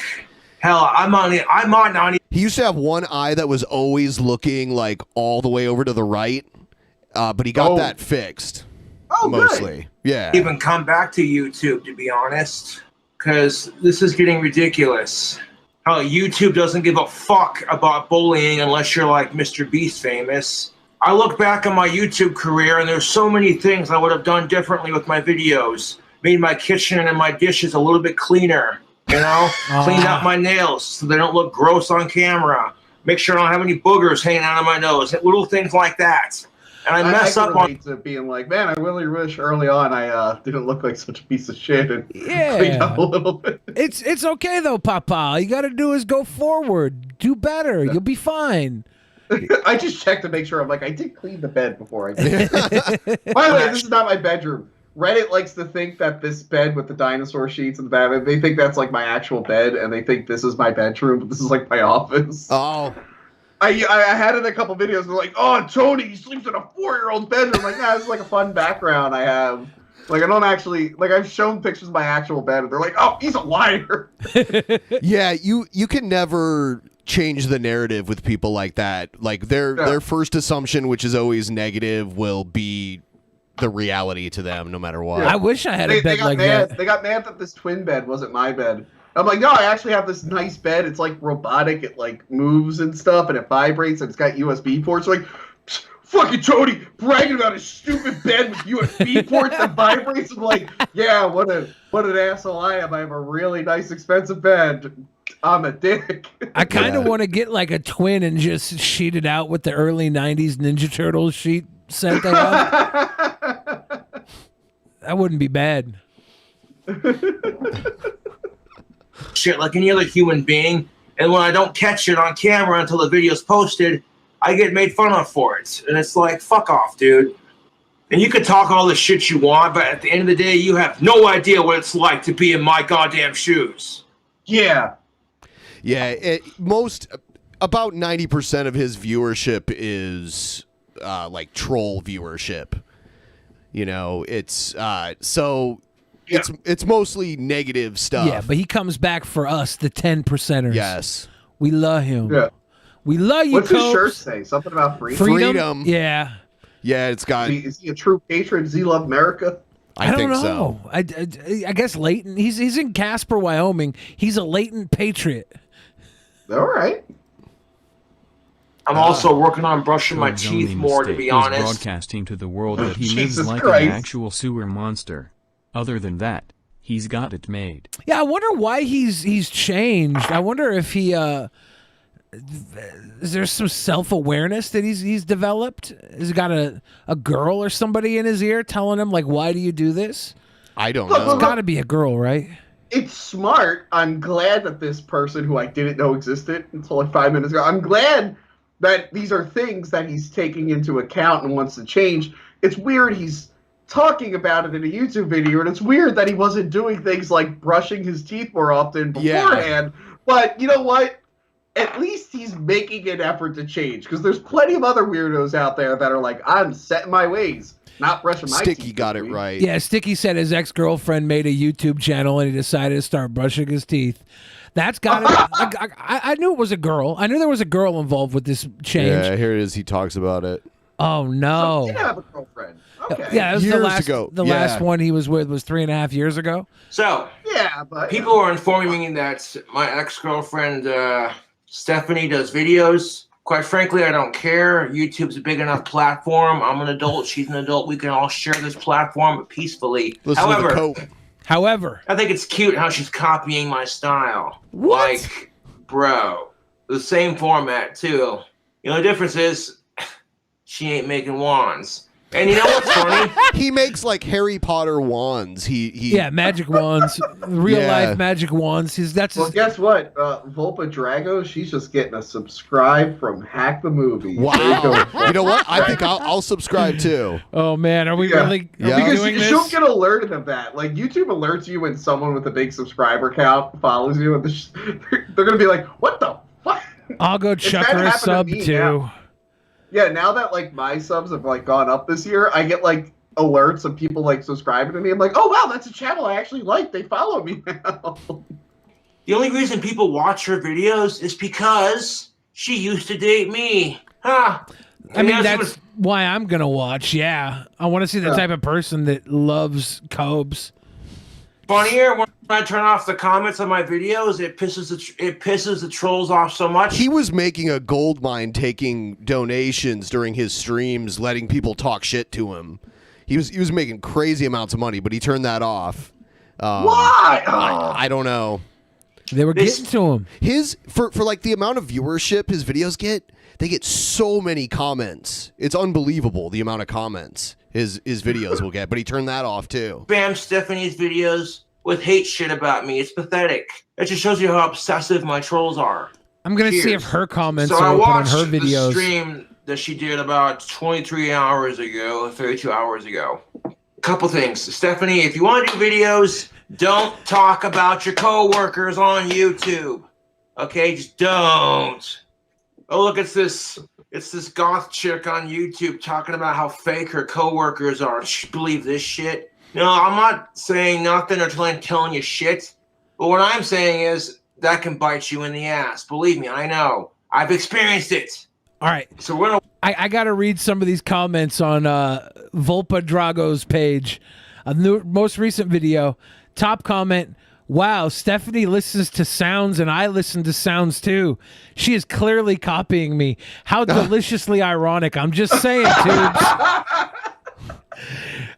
This is most definitely what's up. Nice to see a Casper tuber talk about things beside gender relations and who isn't an alcoholic. Crazy to see how normal Stephanie is and how absolutely off the rails the Boglum is. Wow. That's what's up. The true queen of Casper. Stephanie really upping her game now. Is she gonna like She's turn into getting this? positive trolled. Yeah, to piss off positive trolled? Cobes. Yeah. She has one. She did a Q&A live stream, and Cobes normally gets way more dislikes than likes. She has way more likes than dislikes, and there's all these positive comments down below. This is so bad. This is so bad. Yeah. This is great. Looking amazing, you know honey. what? Oh. This girl, for this guy, this girl was a total catch. Right. For this guy. Yeah. Yeah. Like, I'm guessing this is a girl that, you know, had, like, she's definitely in the awkward, like, emo, goth, whatever, and then dated this dude, and then a couple years later was like, oh, wait, I might actually be too pretty for this guy. Wash the and then street. upgraded. Yeah. We got some liquor. All and human we got beings some- are worthy of consensual love. So I don't think that she is out of or under his league or anything, but she probably was homeless at the time and needed to live with him. You're gone, Sonia. Hey, last man. There's also that. I don't know about that. But yeah, Trying to I kill can what see we- why this guy still hung up on her, because this is probably the best he probably could do for a while. But again, there's always someone out there for everyone. You You have can to find true remember. love. You have to remember this guy just turned 30. Is he 30 yet? Yeah, he's 30. He just turned 30, and he's been without for 3.5 years. And if she was the last girl he had, that means he was 20, 27, 26, 25 when he got with her. Like, he probably doesn't have that big of a history. You know what? I'm glad you just said he's 30, because people always make fun of how I'm aging just horribly. I'm 31, and apparently for the last 10, 15 years, people thought I'd been late 30s, early 40s. Yeah. And now I look at this guy, and I thought this guy had to have been in like his 40s or something. Yeah. So now I'm feeling better about myself. Thank you, whoever this person is. You look like you manage a restaurant. Me? Yeah, you got that look to you. Like, what kind of restaurant? Are you saying Applebee's? No, not Applebee's. Not Applebee's. Not a chain restaurant. Okay. Look like you it looks like you manage it. That's the type of age you are. Like, not too old, but like you command respect. Yes. Oh, and if there's one thing Tony from Hack Movies is known for, it's commanding respect. As I just like opened up a voicemail thing that you just shit on me. Yeah, so this is probably not the video response you were expecting. Like, is he gonna do a Buttsman video response to Isaiah Butterfield? Maybe it'll be Sidney Watson, or maybe Terrence Papp, Ridiculous.com. No, I'm not here to start a drama. Oh, we are going to talk about a couple things. We'll watch this stream. It's about like an hour, 2 hours long. Now I have chat turned off so I can focus on the video. See, there's a lot of YouTube channels that just edit his super long streams and kind of pick apart. Yeah, that's what this is. So, and he hates that too. He's very angry that people like edit his content. And the I fucking can phone. see that. That would be upsetting. Yeah. That would be upsetting. Yep. If we're not Phone is on providing airplane. commentary, that's some legitimate complaint there. Yeah. But it helps him in many ways because it draws more eyes to his overall stuff. Mode, so let's go. I'm not going to watch the whole thing, but a couple segments. I was going to do this on my computer, but it wasn't wanting to work.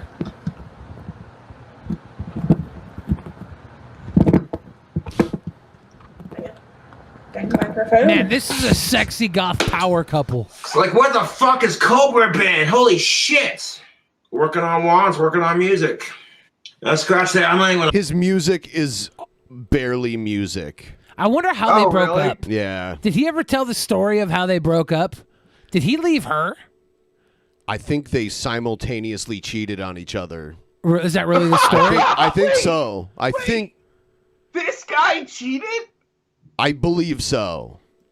Interesting. I don't want to believe. He looks like he believes in true love. There's no way he would not still be obsessed with this girl 3 years later if he cheated on her. I'm not. Is he obsessed or? I don't know. He just said he's watching a 2-hour stream of his ex-girlfriend. Like I think that counts as obsessed. Yeah, probably. I'm thinking of it from like Cobes realm, and Cobes gets like obsessed about how dirty his frying pan is and what flavor of potato chip he's gonna slam on his new hamburger. Like it's just from Cobes' mind. I'm like, is this even gonna count as an obsession? But yeah, you're right. I'm not a healthy person either. I have a whole lot of mental illness in my family, and I live alone. No, you don't. I watch Stephanie's stream, to be honest. If she wants to do YouTube, good for her. That's her choice. But I want to touch on a couple things that Stephanie said in her stream, if you don't mind. First, she said... Who would this matter to, other than the people just watching him because he's a weirdo? Like, who does he think he's talking to? He thinks he has like, it's weird because he always talks about how he's famous on YouTube and how he has all these fans, but then he talks about how many trolls he has too. And it's not like he has that huge of an audience, so who's his audience? You know? By the way, one of my favorite things to do is just follow weirdos on YouTube and whatnot.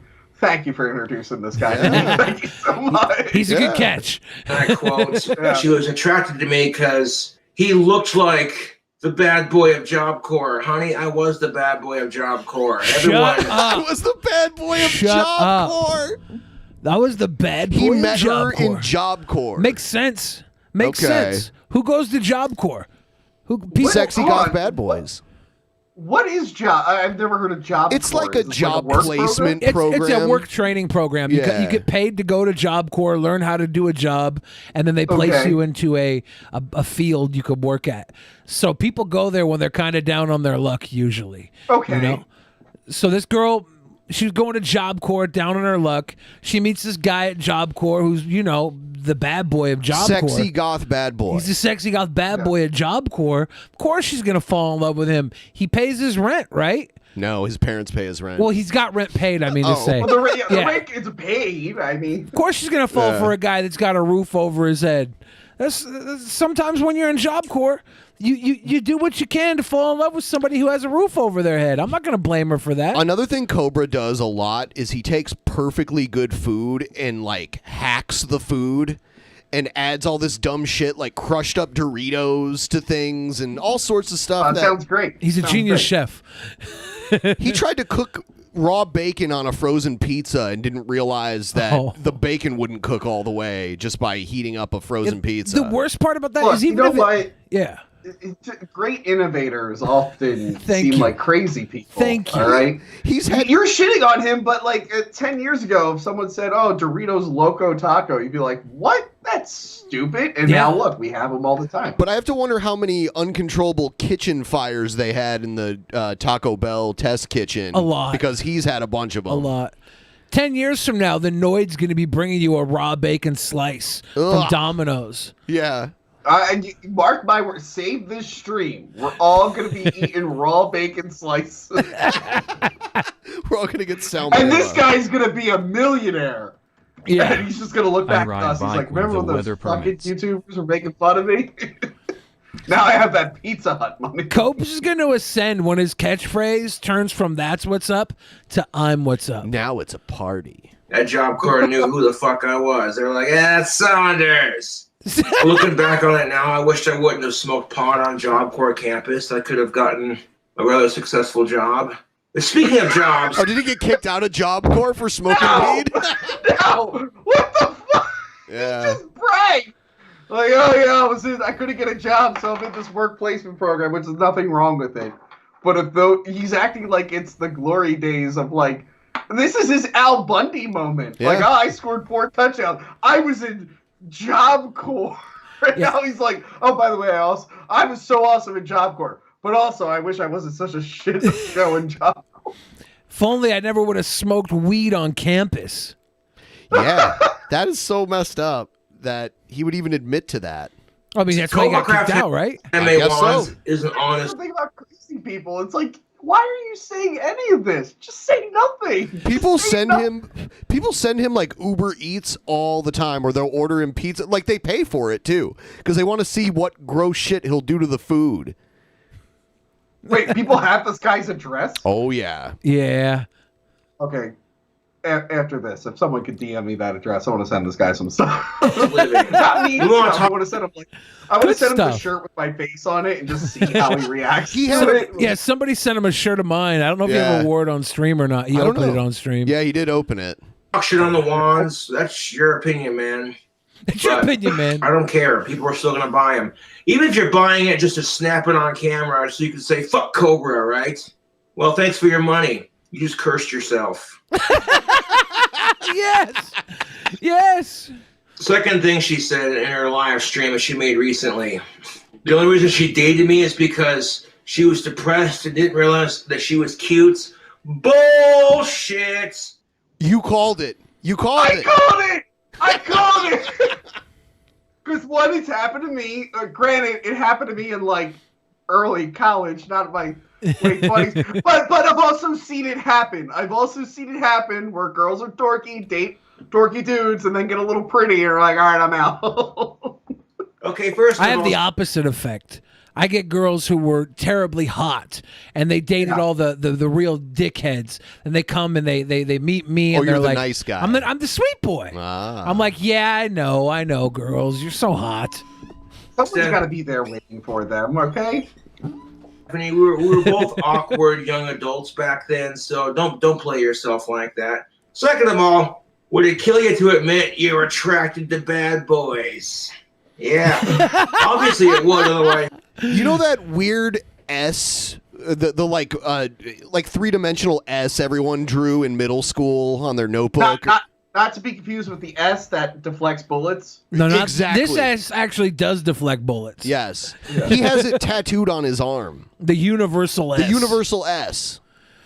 Oh my god. Yeah. By the way, I just noticed there like fucking Chucky's in the background there. Like, what the fuck is that? That's a killer doll.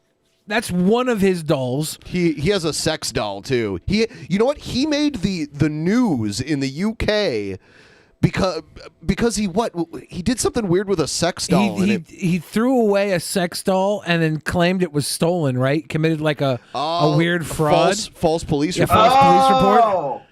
And then he got caught. That is he didn't pull it off, but that is a smart crime for this guy. Like, looking at him, I wouldn't think of him being that smart to like have a multi-layered like plan like that. Like that's pretty good. I think we need Steven Soderbergh to write that script and make that like the next Ocean's 11, getting away with murder, sex doll murder. If that doll just were to turn its head right now, and it would be proof of the supernatural and like demons and stuff, I wouldn't care because I'm so focused Exactly. on this guy. He's probably done it 1,000 times. Satan's real, and he can possess items. That's cool. Anyway, why did she break up with you? Keep talking. I'm not here to start drama with Stephanie. To be honest, I don't care if she does YouTube. It's a big enough fucking platform. He's coping so I just like hard. how much control I have all over the situation. I don't the whole care. situation. And it pisses off my trolls so much that they'll talk shit on Stephanie's videos, and it's all about me, not about her videos. Shows you how obsessed my trolls are. It's like, hey, YouTube trolls, run to the end of your leash and bark for your master, Cobra. I could get a job here in town, but when the trolls find out where I work, they like to harass me at my job, so I get fired. That is true. He has gotten fired because they find out where he's working. Yeah. Which does suck. I wonder if he could get on like disability because of his inability of being a public figure now. I mean, if he's going to get disability, it would be because he has autism. Oh yeah, because right? of the fact that he's disabled. Huh? Right. Oops. So then I talk about it on camera, and they just laugh like, ha ha. I ha. think he also has vision problems, and he can't even get a driver's license because of it. So that's. Well, that's mean. I don't want to. No. Well, I'm just saying that's why. Like he's probably does qualify for disability. Yeah, okay. Disability. Good. Yeah. Oh yeah. We By the fuck way, with I commented on his ex-girlfriend's video. I just wrote another great video! Exclamation point. I didn't even know what it's about. Please make this a thing. I'm like, yeah. She'll get an alert that a big YouTuber commented on her video. Right. And this guy will be like, what the fuck? What? Yep. That's another reason why I started Cobra Craft Wands. I start my own business as examples. You know, I'm not going to completely quit YouTube, but maybe make less videos and take a break here and there, you know, focus on my music and my wands. You know, long live Ozzy. He blacks out on his streams all the time. Drink to that.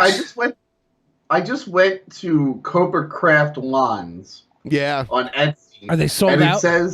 It says no items listed at this time. Did they sell out? Or They always does do, he yeah. just not have them? The reviews are hilarious, by the way. Oh my god, people actually buy this shit. Yes. They're funding his extravagant lifestyle.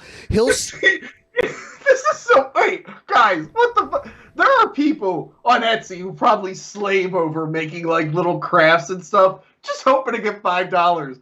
And this guy's like, here's a stick I made. And your fans are probably like, we're going to buy 10 fucking sticks of yours. Yeah, every time he makes a batch, he sells them quickly. But he doesn't make them that quickly. He like makes enough. He makes enough where he has a bunch of money, stops working, spends all the money. He blows and then, it on like pizza. Like he'll have Papa John's make a custom order pizza for like $60. He'll blow $60 on like a Papa John's pizza. Yeah, a trash pizza. Yeah. And then he'll create so much content, spending the money like an asshole, that people give him more money, and he doesn't have to make wands. He needs to get back to work, I think. He should get. He's gonna go back to Job Corps. Go back to Job Wand Corps. He got kicked out for smoking weed apparently on campus. Is there another Job Corps he can go to? Can he move to another town that has a Job Corps and maybe meet a new girl? Like, Maybe. Is there a Hogwarts Job Corps he can go to? Possibly. Get him a wand. True Ozzy fans will get knuckles. Of course, Ozzy does his up here, not down here, but that's all right. Shit! Cobra's live on the YouTube again. Shit! Cannabis is going to be legal in Wyoming. Imagine idolizing old man, delirious, angry Ozzy. Yeah. And not like cool Ozzy. July. Man, I want to be just like Ozzy, not know where I am, but not because I'm high, because I'm old. I want to be in Ghostbusters 2016 just like Ozzy. Was he? Yeah, he had a cameo. I never And then saw he, it. He like screams for Sharon, and it's like, wow, that is a dated fucking. Are we referencing the Osbournes? What the fuck? Okay, I'm on his Etsy page right now. He sold multiple pieces of carpet from his old house as part of his Etsy. He's got like a ton of, let's see, 1, 2, 3, 4. We're looking at 15 pieces of old carpet he sold on Etsy. And since he's moved, he's sold, it looks like 1, 2, 3, 4, 5, 6, 7, 8, 9, 10, 11 wands. He's made about 11 wands in the past, has it been 6 months he's lived here?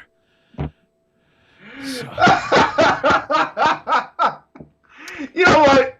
People shit on me because lately on the show, if we review a movie, we'll sign the VHS tape.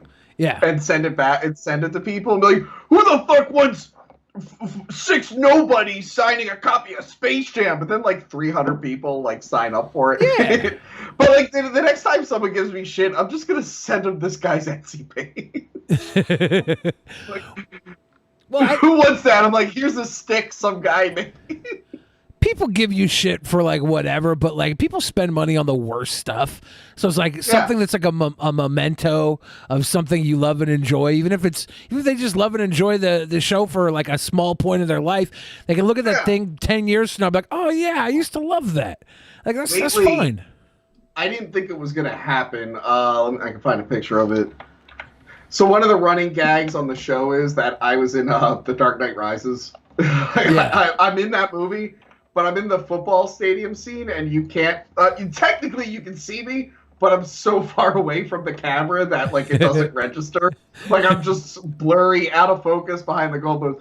But like the running gag is like I just brag about being in it all the time, and I'm like, oh yeah, it's the best Batman movie because I'm in it, whatnot. Yeah. As a joke, I told people if they send me their copies of Dark Knight Rises, I'll sign it and send it back, and I'm posting the link in there for my Instagram. I've gotten like 20-something copies of the Dark Knight Rises because people just want me to sign it and then send it back. And we keep joking. I'm like, I've signed more copies of that movie than the people who were in that movie will ever sign in their life, and I was an uncredited, out-of-focus background extra. Was that the Dark Knight Rises? Yeah. You definitely signed more copies of The Dark Knight Rises than Heath Ledger signed of The Dark Knight, right? Well, yeah. I had an advantage over him. Yeah. That was a rough one. Ben, I'm glad you're back. You need to cut my mic.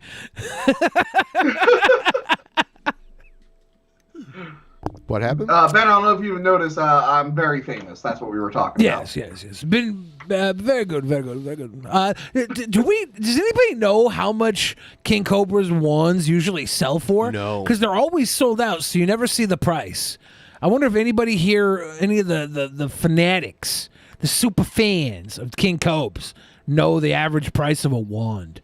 I'm interested to know that. He got kicked out of his last apartment for spray painting indoors. He was spray painting his wands. Vic Soul said they used to sell for $20. Yeah, breaking into the biz. Is you that saw them for before $20. shipping? Probably not. But now they sell for crazy amounts. $234 was the latest. Supply so and demand. $234 for a wand. That's pretty amazing. Yeah, dude. 11 wands. Man, imagine. So, sorry, someone in the chat is just as famous as me. Amplify the Mind said that he was also an extra at Heinz Field 2 in The Dark Knight Rises. So we're both celebrities. Hey, amplify the mind. Get people to send you DVDs and sign it and send it back like I am right now. Me and Amplify the Mind, we're bros, okay? We're Dark Knight Rises bros. We're both uncredited, out of focus extras. Let's be honest though. Like you got top billing in that crowd. Well, no one got billing in that crowd. That was from the crowd. They're like, you're not getting paid. You'll be fed a meal. Yeah. Dress like it. And the worst is they were like, dress like it's winter time, and then it was like the hottest fucking day in Pittsburgh. So I got like sunburned while wearing a winter jacket. That's awful. You probably got a bigger scoop of slop at craft services than everybody else, though, right? No, they handed out like granola bars. That's what they did. Damn it! There was no craft That was your service. meal? Yeah. That's insane. I want one of these guys' wands, and I want to put it on the set. Pull this out. I just want to put a wand on the set. And they said the last batch they sold for $234 a wand. Like that's what? Yeah. That's what DJ Fix Soul says. They originally were selling for $20 a wand, and now if he put out 11 wands in the last 6 months, that's a decent haul for our friend here. Oh, there's the picture I posted. That's people are sending me their copy of the movie, and I just signed it and sent it back to them. Did you meet Tom Hardy on set? I mean, I didn't meet him. I saw him. I yelled at him. I had a weird. I was like, it's actually funny. He was there. It was before he got in the Bane outfit, and he was checking out, like setting up for like the explosion and shit. And I was just like, "Hi, Tom Hardy," and he like waved at me. And then I was like, "Remember Star Trek Nemesis?" And then he pretended not to hear me. And I was like, I am in "We the don't opening either." shot of And Oz, then he the Great and Powerful. I am not out of focus. I'd sign your copy of the film, but no one actually owns that movie. Damn it. Yeah, you know, I've never actually. People have been telling me that's an okay movie. I only ever saw 40 minutes of it on mute at someone's party, and I was like, "Wow, this movie looks like a piece of shit." I think it was a piece of Star shit. Trek Nemesis? No, the Oz Great and Powerful. Yeah, what the guy just commented. It was James Franco's Wizard of Oz. Okay. Yeah, I did prequel. watch that. Was it a prequel? I had a dream about Tom Hardy last week, and it was a very strange dream because like he was married to this celebrity woman, and he caught me and his wife together, and it was a weird position because she wasn't gonna leave him, but she wasn't gonna stop seeing me either. It was a very like long, deep dream. We had a lot of back and forth between me and Tom Hardy and like this love triangle. And when I woke up, I could remember everything about Tom Hardy and how much I had hurt him, but I couldn't remember which celebrity woman he was married to because it wasn't like a real life celebrity woman that he would be married to. It was just like they were a couple in my dream, and I couldn't remember who she was, but I can remember everything about him. I feel like that says something about me. I don't know what. Real quick, did he have the Bane voice? Please tell me he had the Bane voice in the dream. No, I think I would. Why? I can't believe my beloved would betray me. I'm a cock. Why would you cock me? Yeah. Have you watched Star Trek Picard at all? Because it is it goes right after the Nemesis storyline. Like that's canon. And the J.J. Abrams story. No, I didn't hate the J.J. Abrams reboot, the first one. I actually really enjoy that movie. I mean, yeah, it's not real Star Trek, but it's like a fun movie. Sure. I keep telling guys, like, it's a good way to like introduce your girlfriend into Star Trek. Like, if you want to watch original series, your girlfriend's not gonna watch fucking William Shatner talking to a dog with a horn on set. But if you show them the Chris Pine one, they can relate to it a little bit more, and then they're more tolerable. I've tested this out many times. They're more tolerable to like the actual Star Trek if you show them afterwards. But then the second one sucked. The third one was pretty good, but no one fucking saw it. And then I was done with Star Trek. Like Discovery looked awful. Yeah, it's awful. And then Picard, when I found out like it was just him doing his politics, which would be fine, but apparently his politics are like not in line with what was established with Picard, which was a problem with the next gen movies. They made some really weird calls on like closing certain chapters that were like certain storylines that were never wrapped up previous. Yeah. Like it's mind blowing. Some of the things they decided to do. I don't spoilers and all. I mean, like how long after something comes out do you have to worry about spoiling it? I mean, I spoiled. I don't even watch the show, The Mandalorian, and I accidentally spoiled Luke Skywalker to everyone, and they flipped out at me. Oh, but like all season. Okay, so I didn't watch a single second of season 2 of Mandalorian. I know Boba Fett's in it because no one would shut up about it. I know that there's a Great Dragon in it because no one would shut up about it. I know Rosario Dawson is that character. And so I see CGI Luke Skywalker, and I just do a tweet. I'm like, this looks like shit. But apparently I tweeted it like 2 hours after it got released. So everyone's like, why would you spoil this for me? And I'm like, you guys were spoiling everything all season. I didn't think it mattered. People were really fucking pissed at me for that. I'll say what happens in Picard because it's been years since it came out. It came out like 2 years ago. So Picard is dead, and the Picard that is now, this is the end of season 1. Picard dies from this neurological disorder that they actually had reference to him getting in TNG, and he dies from it in season 1, and then they bring him back to life as an android, and androids are like organic now. They look totally real. So the Picard you see in season 2 isn't the original Picard. It's like an android that they uploaded Picard's mind into.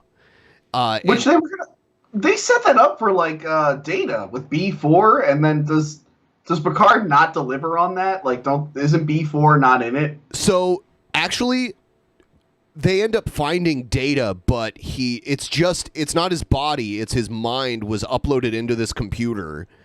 And basically Data wants to die, so Picard essentially pulls the plug on the computer that was keeping Data alive. What happened to B4? Is he still around? B4, there's like a planet of androids that a bunch of them live on. Okay. And I guess the rule, which was never said before, is that the androids are always made in pairs, which I didn't know, but there's like pairs of androids, and there's some that look kind of like Data with the gold skin and the gold eyes. Those are like older models, but then the newer ones look totally human. Like you can't distinguish them without like scanning them or whatever. Save a lot of time in makeup. Terrible. You know what is really terrible that I actually did watch one episode of? Star Trek Lower Decks as the cartoon. That is one of the worst fucking things I've ever seen. Like, that was just... It was abysmal. What was the idea of that? It was just people who worked on the Enterprise that like were regular people? Not even the Enterprise. It's actually not a bad like when I first heard about it, I'm like, oh wow, a comedic show about like the lesser known crew members. That's fun. Okay. That seems fun. And then I watched episode 1. I'm like, well, they really fucked up this premise. I'm out. Yeah, one of my favorite DC media projects or whatever that came out recently was their sitcom Super Powerless, I think it was called, or Powerless. Oh yeah, I didn't watch that. That got canceled it didn't last long. It had some like Ron Funches and guy who played Abed on Community and a few other people that I liked. So I tuned into it, and it's just like everyday people living in the DC universe, and every once in a while, like a superhero causes some shit that disrupts their daily lives, and it was kind of cool. I liked it. Yeah, I think the problem was that it took place in the DC universe, so people were like, "Where's Batman? Where's Superman? I'm not gonna watch it." If it had been something like The Boys or Invincible, like something no one really knows anything about, I think it would have done better. Probably, yeah. It was definitely like a sitcom, too. And they had a couple of superheroes that were like actual comic book heroes that nobody really knew about because they were obscure. But they let them like into the spotlight for a little bit. It was, I'm sad that it got canceled. It was cute. I like Ron Funches. He's a Killer Shark on the Harley Quinn show, which actually isn't that bad of a show. I heard good things about it. It's actually good. Like, people really shit on it at first, and then, like, it's not as bad as people say it is. Like, people were like, oh, the feminism and stuff. I was like, it's actually not really about... It's actually kind of funny. But he's Killer King Shark in it. He's pretty good. And the Bane in it does the Tom Hardy voice. Oh wow! But he's yeah. like he's unappreciated by the other villains, and he's like sad all the time. But he constantly has the Tom Hardy voice. So he's the Bane I cucked in my dream, probably. Yes. Without knowing it. Poor Bane. Poor Bane. I want to watch that now. I heard season 3 DC vetoed a scene where Batman was going down on Catwoman because DC said, yeah, I saw that. Yeah, they said that superheroes don't do that. It's like what superheroes don't go down on women? So I'm a superhero. Remember they had an adult themed comic that they were trying to push with Batman. They were going to push this like adult themed comic line, and they showed like the outline of Batman's dick. And other issues have since gotten rid of the outline, but they showed an outline of Batman's dick, and the internet started freaking out because I think he was circumcised or uncircumcised, and they were bitching about it. I'm like, all right, you guys are really overthinking Batman's dick. First off, it was weird putting Batman's dick in there. Second, the fact that people are like, why would it be uncircumcised? That's not blah, blah, blah. It's not my Batman. Yeah, I think I saw Batman's dick the other day because of all this. Someone said it was Batman's dick. He had thrown off his cape and cowl or whatever outside the Batmobile and was walking away, and you saw the hog. You're like, oh, what's up with the schwans, Batman? I saw yesterday Adam West was trending on Twitter because he told a story about how him and the guy who played the Riddler on the older Batman TV show went to an orgy in character and got kicked out. Why would you kick Adam West out? I don't know. That's what happened. Either that or he's making it all up because it can't be proven. No, Adam West doesn't make anything up. Me and him have the same birthday. How old is he? He's got to be like Adam 90. West passed away, didn't he? He's dead. Oh, is he dead? Yeah. Oh, okay. Yeah. I thought he was still alive. Me, Adam West, and Jeremy Irons, and we were all in Batman movies. We all have the same birthday. Oh, yeah, he died in 2017. I sent the picture of the Batman dick. Oh, God, let's see this. Are we allowed to show it on the tubes? I don't know. It's very shadowy. It's a censored version and a non-censored version if you swipe, I think. You see that schwanz? Yeah. That's weird how But they like reissued it without it. You see that Batarang hang? Yeah, so that's the censored version. Oh, the man, they just put a black bar over it. Yeah. That's rude. Yeah. It's circumcised, so people were freaking out that it was circumcised.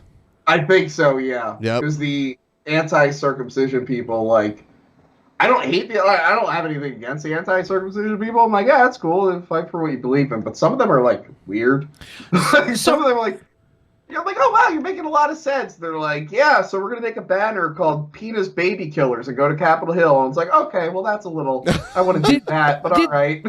Did they only get rid of Batman's dick because of the circumcision backlash? Is that the only reason they got rid of it? I think it was just people bitching, and they were like, all right, maybe the dick was too much.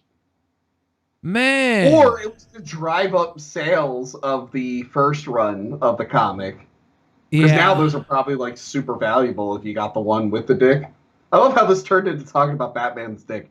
It went from you cucking Tom Hardy in your dream, and now we're talking about Batman's dick. Makes sense. It's a regular episode of Drunken Peasants. That's about it nowadays.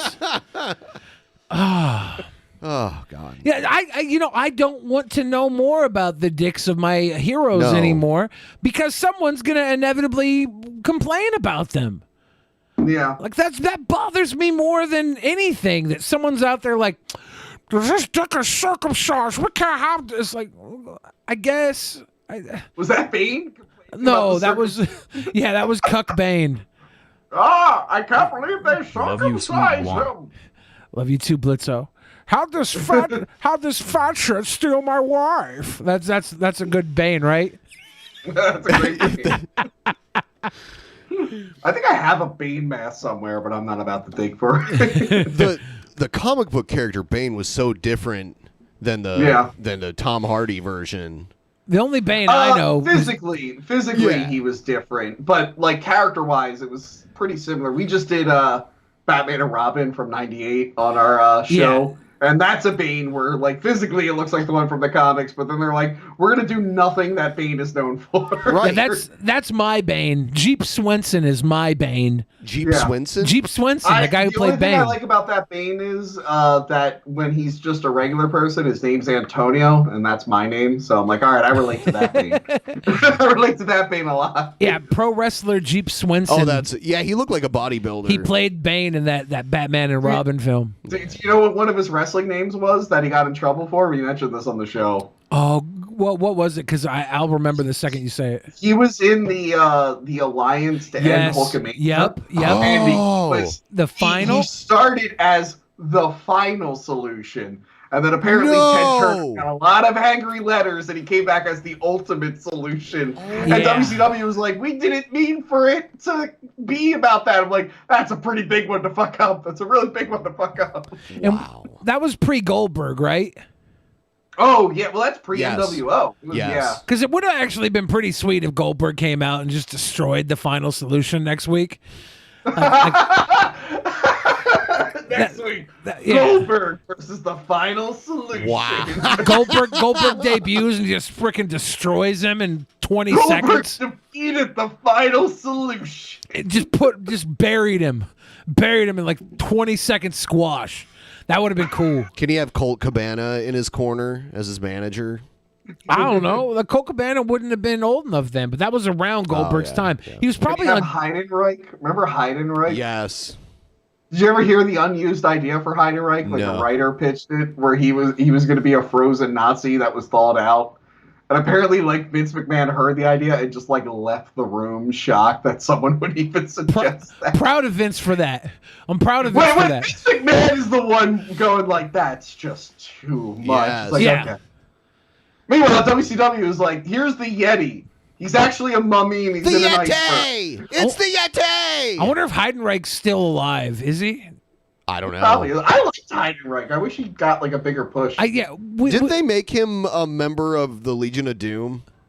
Yes, they did. Yeah. I want to find Heidenreich. Like teamed up with Gene Snitsky because they were both weirdos. Like Heidenreich would like read poetry and shit. It was pretty awesome. I want to find Heidenreich, and I want to hire him to play in my wrestling federation that I'm starting now. And he's going to come out, and he's going to play the cryogenically unfrozen version of Walt Disney. Oh, my God. Yeah, John Heidenreich is still alive, age 51. I don't know if he retired. He was wrestling up until 2018. Okay. All the Yeti did was, like, hug people. If you ever watch Didn't they get rid of the mummy outfit after a while? And I he think just looked so. like a regular dude? Was he? That was like people forget like the Shockmaster actually wrestled. It was Tugboat. Yeah, Tugboat was a good big guy. Earthquake, Tugboat. But natural disasters. As the character Shockmaster, he wrestled. He just didn't wear the glittery helmet. Right, the glittery stormtrooper helmet. All right, we're going to move into antagonism. I saw Mitch DC, the maker of this intro. Hey, what's up, Mitch? I saw him in the chat.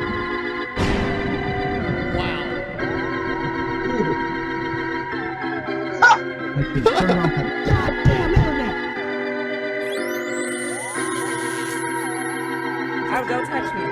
Don't touch me. TP, are they going to touch me? Jesse Lee Peterson. Yes. Oh, yeah. We had him on the show once. It was pretty great.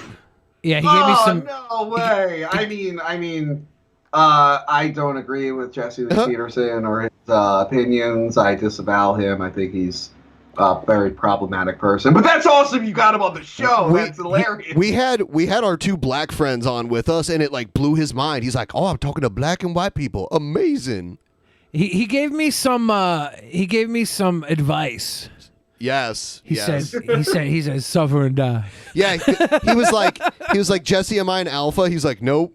He's like, well, can I be an alpha? Right? Yeah, something like that. Some weird line of questioning. Yeah, you're like, what should I do to be an alpha? He's like, suffer and die. Yeah, I was like, what can I do since I can't be an alpha? Suffer and die. Yeah. I was like, oh, okay. Well, that was very wrong of him, and for purposes of covering my own ass, I don't agree with anything he says, but of course, that's pretty fucking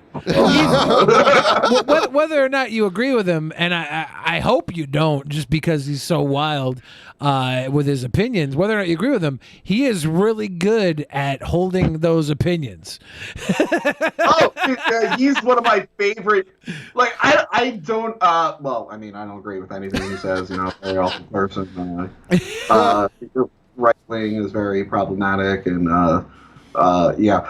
But anyway, I don't agree with a lot of things he says, but I'm really entertained about the way he defends himself and the way he argues his points. I'm like, that's pretty fucking hilarious. Yeah, I love like watching fucking listening to like Howard Stern when it was actually good.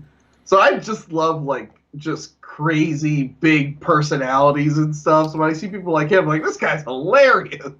We had and awful. He should be canceled. I love everything left wing.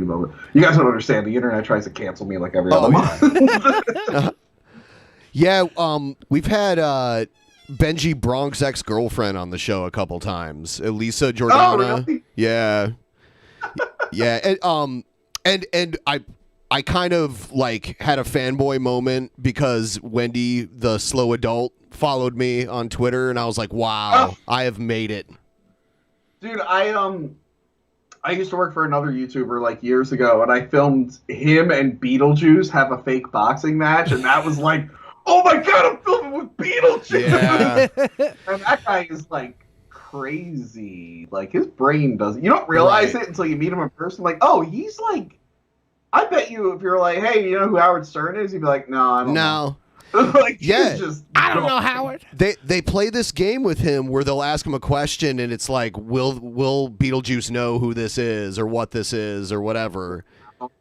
It's actually kind of topical. The video that I had lined up when Elisa was on our show the last time, we introduced her to this guy named Trumpster Bob that we always watch videos from, and Trumpster Bob is crazy. He's just out there. And he's very mean and rude. But here's a... Is Trumpster Bob a Trump supporter? He was, yeah. Yeah, and he also... I disavow. I don't agree with him. Actually, I think the Drunken Peasants should be canceled. Yeah, disavow us. I don't agree with anything that's about to be said. Thank you know, blah, blah, blah. Anyway, play the video. All right. So this year, here just last month, I got arrested. Why? Because I called a non-emergency phone number 6 times, 3 times, nobody answered. And they never said it was 911 that I'd gotten a hold of. So he got blackout drunk, tried to rat out, I think, one of his roommates or something to the cops, and ended up just being a total douche to the 911 operator. And the cops came to him, and he got arrested, and he spent a week in jail for it. And now he tries to claim that he called a non-emergency number, and it routed to 911, which never happens. Literally, I'm sorry. Who is Kermit and Friends and Dan alive? Who are these other people? So that's Elisa Jordana on the left. She used to write for Howard Stern. Yeah. Her show is Kermit and Friends. Kermit is her dog that passed away. And she's been doing the show for a while. She picked a really bad name for her show. Well, yeah, she's been doing it for a while. The dog was alive when she started doing it. Yeah. So Kermit and But Friends. I was going to say, I'm one, you're confusing people with Muppets, and 2, dogs don't have a long lifespan. You want to pick something else? Maybe a cat? I don't know. A rock? I don't know. Her new dog's name is Fozzie. And Fozzie did not get a name in the show title, unfortunately. Oh. Dan is Elisa's lawyer, apparently. Yeah, so that's her lawyer. And then that's Trumpster Bob on the right. Yeah, and apparently she needs a lawyer to talk to Trumpster Bob now because Trumpster Bob is wanted in Texas. So yeah, let's hear what he how he's going to try to rationalize this. Not one time. I even brought it up in the first phone call. I said, look, she says, this is an emergency. I said, no. This is why I did not dial an emergency number. That's not 911. what happened. See, he'd have plausible deniability, but he streamed him doing all of this, so we all saw what happened. When he's talking, he's usually lying or going off on a tangent that's completely wrong. Right. That's his modus operandi. Well, everything is wrong because he's a Trumpster. Everything's wrong. Everything about him is bad, and blah, blah, blah, blah, blah, blah. And they still arrested me. They wouldn't even let me show them on my phone that I didn't call 911. And I got to tell you, I smoke up all the fucking evidence before I open the door, so they couldn't even get an arrest on marijuana. I smoked a week's worth of fucking pot right there on the fucking spot, and you can watch the video. How long ago was that, Bob? About a month ago. That charge ain't going nowhere. I got to show up in June, I think June 4th for the court case. And then the one thing that a judge did after hearing what happened to me, he went back and called the woman that is in charge of all of the court-appointed attorneys for this part of Texas. And she took an attorney off felony cases to exclusively appoint her to my case. And that's how I got out of jail so quick, because, bam, I'm out of jail. And one of the local... He used to lie to us and tell us that he was like 6'1", but when he got arrested, the police report said that he was 5'5". Yeah. People, bondsman's sons gave me a ride home. I didn't even have to pay for a Uber car or nothing. But it was that judge that got me that good attorney, which is why this case ain't going nowhere. How are you going to convict me of calling 911? I didn't even call 911. It's just that sometimes late at night, the call switches over to a 911 operator. No, it doesn't. They never. I don't think that's how that works. Yes, 911 never gets calls routed to it by non-emergency numbers late at night. I like this lawyer right here. He's like, this guy's not paying me, so I'm not gonna say anything. But if I were his lawyer, I'd be like, shut the fuck up. Like just stop. Why are you on this show? Shut up. You're digging yourself a bigger hole. Right. But it's interesting that Elisa got her lawyer on the show. What if she's paying a retainer for him to be there or something? Like, or if he's just bored and lonely on a Sunday morning. Yeah, I'll log on and talk to this dipshit. Yeah. You didn't call 911. But they never told me not one time that I was talking to 911. Yes, they did. It's hard to know where to begin. After all that, Bob. They arrested me for calling 911 6 times. The exact charge is silent abuse of 911 because of the 3 calls where nobody said it. And this is the second time. There's 2 police records and 2 mugshots of him doing this over the last year's time. Anything. Yeah. And then, but not the other 3 calls, which I was actually talking in. So basically, they got me for abuse of 911, and I didn't even dial 911 that night. All right. Well, that's I guess probably what your attorney should do is have you put together a timeline, Bob, and then if they can sift through all that, maybe there's something they can do for you. That's about the best I would suggest on that. I ain't worried about that. The question is, how much could I sue the city for false fucking arrest?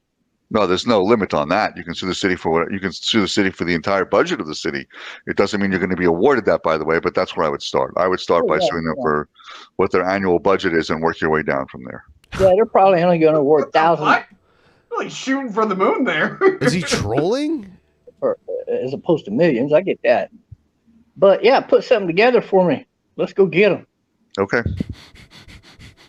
I'll give you what a team. That guy should be like, no, Bob, I'm not your lawyer. I'm telling you what you have to do with your lawyer. He's like, yeah, put something together with me, Dan. It's like, no, I'm telling you what you got to tell your lawyer. Can he get disbarred from even having this conversation? No. Okay. No, because it's not. Because he told him, like, you need to hit up your attorney and give him a time. Like, I think that's fine. Yeah. Yeah. For anything you need. Okay. Good to know. Good to know. Yeah. Good to know, Bob. That's great.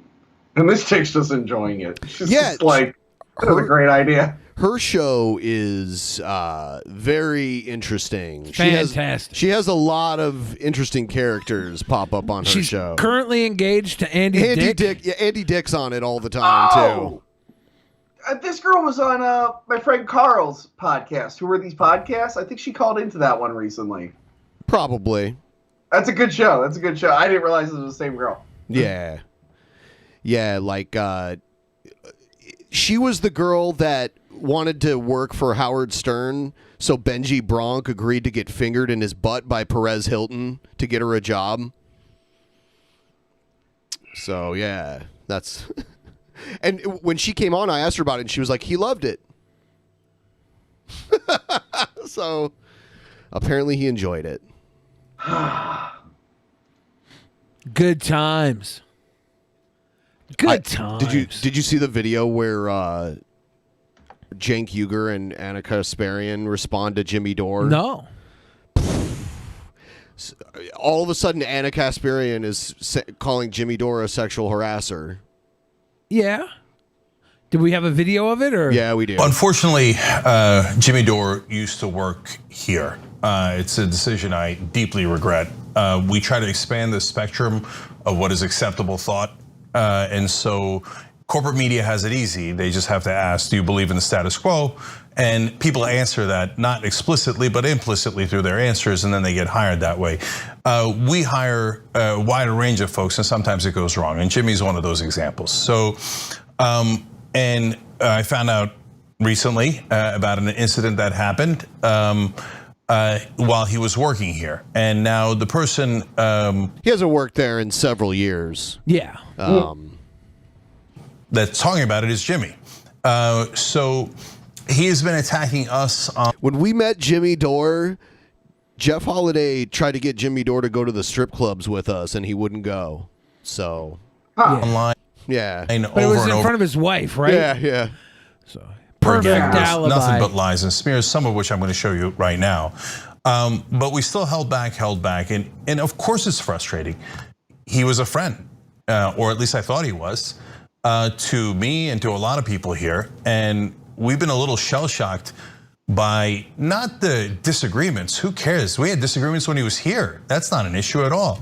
But by honestly the lies and the smears and the attacks that were deeply personal in nature.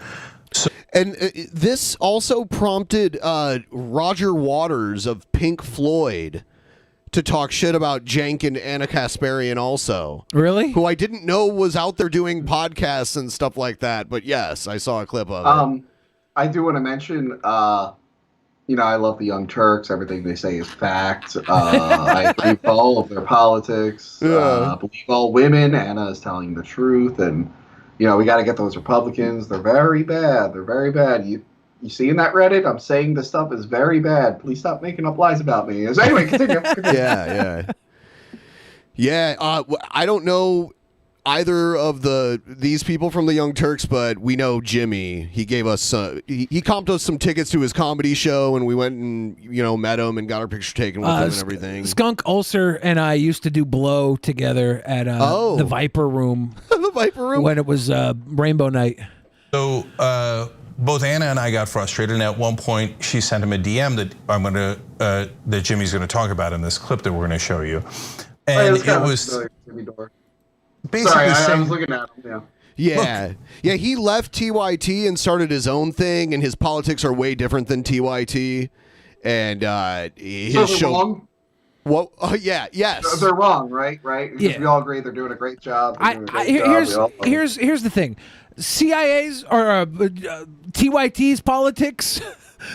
They come from the CIA payroll, and Jimmy Dore's politics come from the Russian payroll. That's all. He's not on RT, right? What? He's not on RT. Well, he's not on RT, but obviously he's being paid by the Russians to say what he's saying. We were on RT once, and it was interesting. Interesting time. Yeah, I'm still getting a paycheck from them for that one appearance.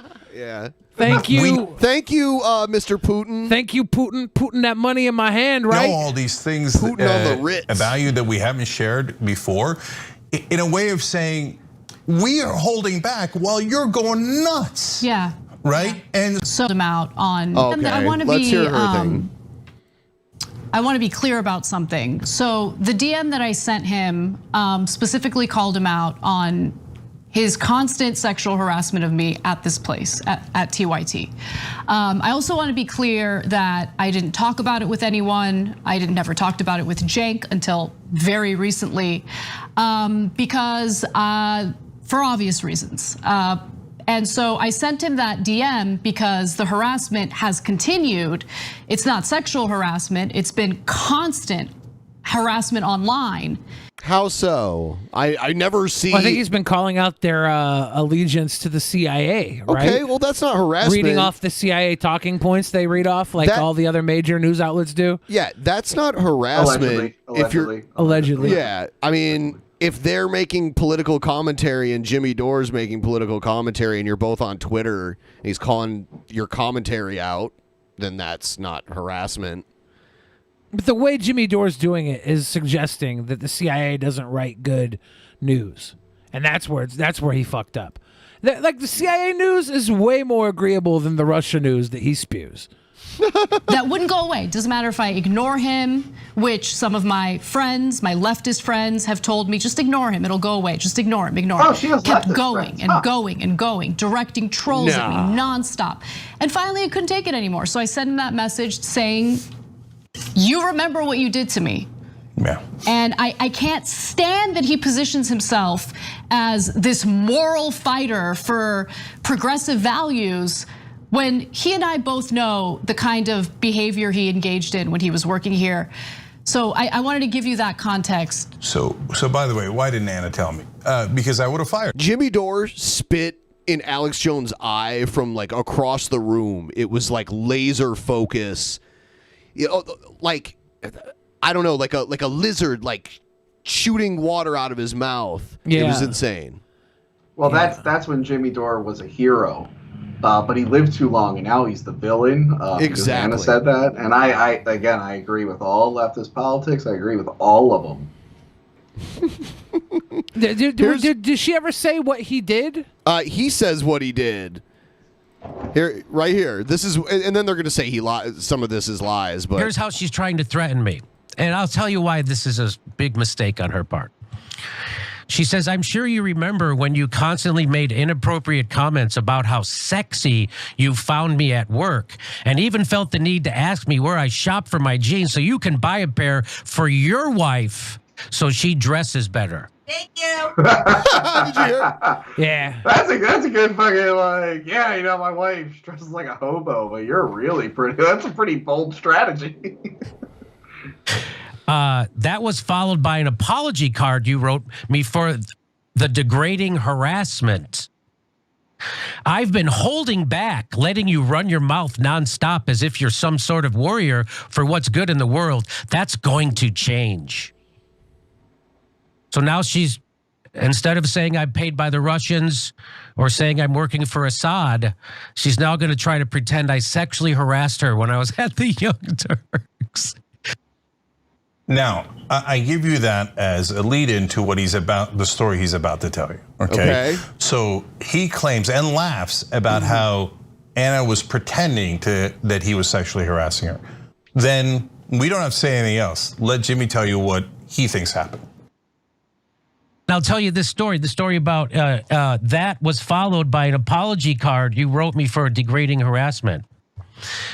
Anna Kasparian used to dress, when I worked there, unbelievably inappropriately for a newsroom. She looked like she was going to a rave. The skirt, one time she came into the newsroom with a skirt so short, it wasn't a... Look, if I worked in a newsroom that hired Jimmy Dore, I would dress for a rave too. Yeah. I wouldn't dress for a rave if it was a Bill O'Reilly newsroom. I would dress as a falafel maker. Like, who gives a shit, like, what she's wearing? Just wear whatever the fuck you want. Like, who cares? Like, aren't you guys supposed to be alternative media? Do you want to be more like a I thought that was, like, your thing. Like, you're not normal news and... Yeah, I like, think that... Who cares? And obviously it was good for views because it worked. Like, why do you give a shit? Pencil skirt. It was like a fluffy one, too, but so short... I love that he remembers every detail of it, too. Over in front of me, and I literally saw her ass and her thong. She's wearing a thong. I literally saw it. Like, everybody saw it. And I go, "Hey, Anna, nice news skirt." And everybody laughed. Like, they laughed louder than I thought they would. So it humiliated her. She got humiliated in the middle of the newsroom.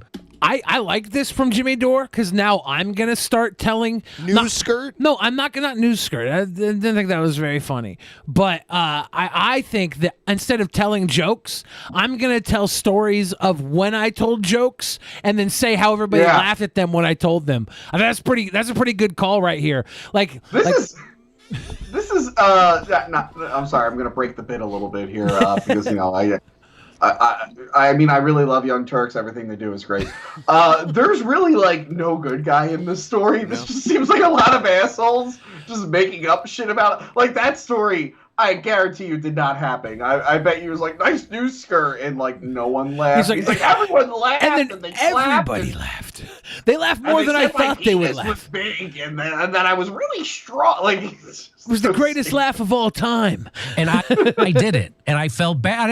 At that time we were friendly, and I was just busting her balls, right, for dressing like that. She had balls. You're gonna bend over and show me your ass? I think that's a little. I'm not offended, but I think that's a little risque. Imagine if I did that. I walked around showing my ass to everybody. He's thinking about it. He's thinking about it. She did. So when I did that, he's like, maybe I should do that. She got really mad. She got humiliated. Her face turned red. She tried to insult me back, and it just fell flat. And she looked, bad. And I felt bad for her. I didn't fight. I didn't want to make her feel that, but I just wanted to make a little joke. And all I said was, hey, Anna, nice news skirt. And everybody in the newsroom, because everybody saw how inappropriate she dresses. She used to dress. And everybody saw it. And so that's why it got such a huge laugh, and she was so humiliated. So he just told the story. Like his face. That face was so. He was working on that face. There's someone off camera going like, "Yeah, that's the one." Yeah, I want to see him and Tucker Carlson just scowl at each other. Like, haha, I humiliated her then, and now I'm going to tell you a story of how funny it was that I tried to humiliate her. Now, since it's Jimmy, half the story's not true, of course. But assume it is. That's your Which big half hero was true? right Did there? everybody laugh or did nobody laugh? Like I didn't know, was the laugh not a real laugh? Is that the lie? Wherein does the lie lie? That does that to women? Looks up their skirt and then. I mean, according to his story, he wasn't looking up it. Like he had no choice. He just said he could see it. Right. He had no choice but to see it. So now, but you know what? Yank is saying the correct version because I agree with everything the Young Turks say. Yeah. Laughs at them and then Look, guys, pretends it's their fault that he's looking at Pretends it's their fault that he's looking up their skirt. I mean, it's if I see your thong and I wasn't supposed to see your thong, I could see myself making a joke about it, and I would probably feel very bad after I did. I don't know. I'm a bit of an asshole when it comes to stuff like that.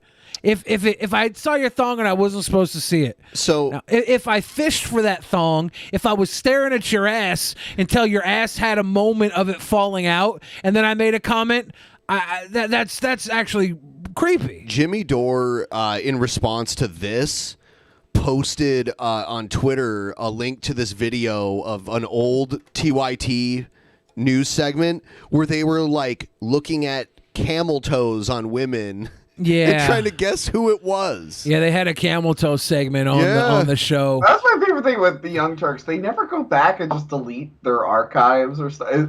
Like, was that still up? I think so. I do think you kind of have to look at the attitude of the newsroom at the time, and if they're making videos commenting on people's camel toes, then I think Anna was in the right to dress the way that she dressed at the newsroom, and it was kind of the vibe of the newsroom to make the comments that Jimmy made at that point in time based off this. I think it was both, a different time back then, and I think that Jimmy probably regretted saying what he said. That's why he sent her a goddamn Hallmark apology, whatever the hell that was.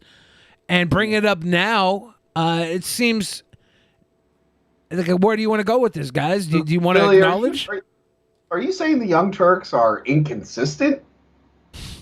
I do believe that's what I'm saying. I saw. I strongly disagree, Billy, and I disavow everything you just said. This is the Roger Waters thing. That's Roger Waters on the bottom there. I saw Cringe Uncle on an episode of TYT recently defending Jake Paul, and I agreed with him. Like I thought it was a good stance on defending Jake Paul and his allegations. I was like, that's a good stance.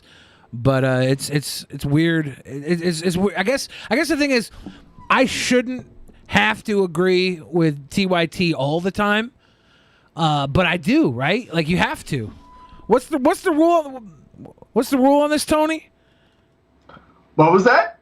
On agreeing with TYT, is it all the time? We always agree with them. Okay, because they're yeah, great okay, and they're leftist, and that's the correct thing to do. Okay. And I'm definitely not a Nazi. Please don't think I'm a Nazi. Please, oh God, please. Yeah, for the love of- I'm not a Nazi either. Wink, wink. Wait. Oh Jesus Christ! It's about that. Is You don't Roger understand, Waters? dude. I get more cancel attempts than I probably should. Like there are some insane people out there that make up some really ridiculous things about me. It's become a joke with my fans.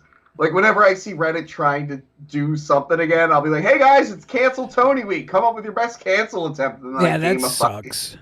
That sucks. Cancel Tony. That should be. That should be the next shirt, right? Cancel Tony.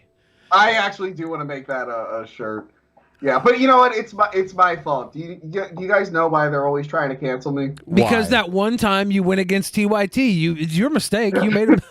No. They're trying to cancel me because I worked for the Angry Video Game Nerd, and since I wasn't there at the beginning, I didn't deserve the job. So therefore, it's okay to lie about me and make up stuff. So I had it coming. If you think about it.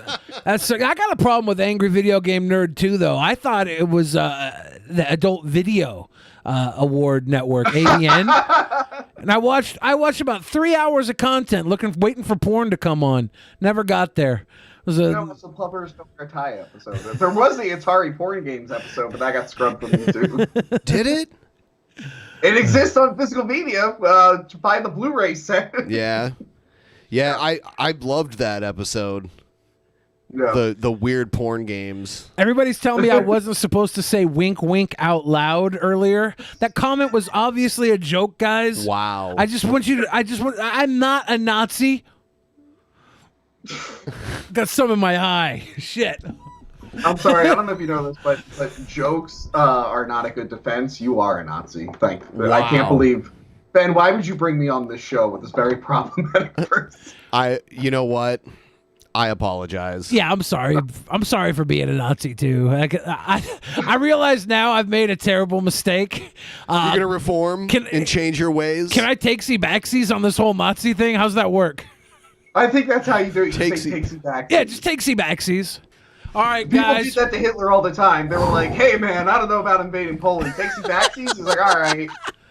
Yeah. Like, you were a good general, but you said takesy backsies, so you can go. Thank God. I thought I was going to start a podcast on D Live.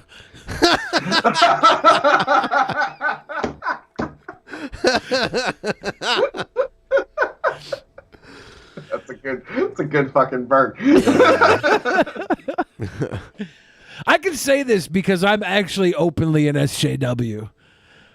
I try to be. Whenever I go on like any right-leaning like streams or anything, I try and bring up that I'm an SJW just to trigger all of them. It's so fun. I never go on any right-leaning stuff because that's wrong, and I like my YouTube career and everything's going really well, so I don't agree with it. Yeah, my career's not going too well.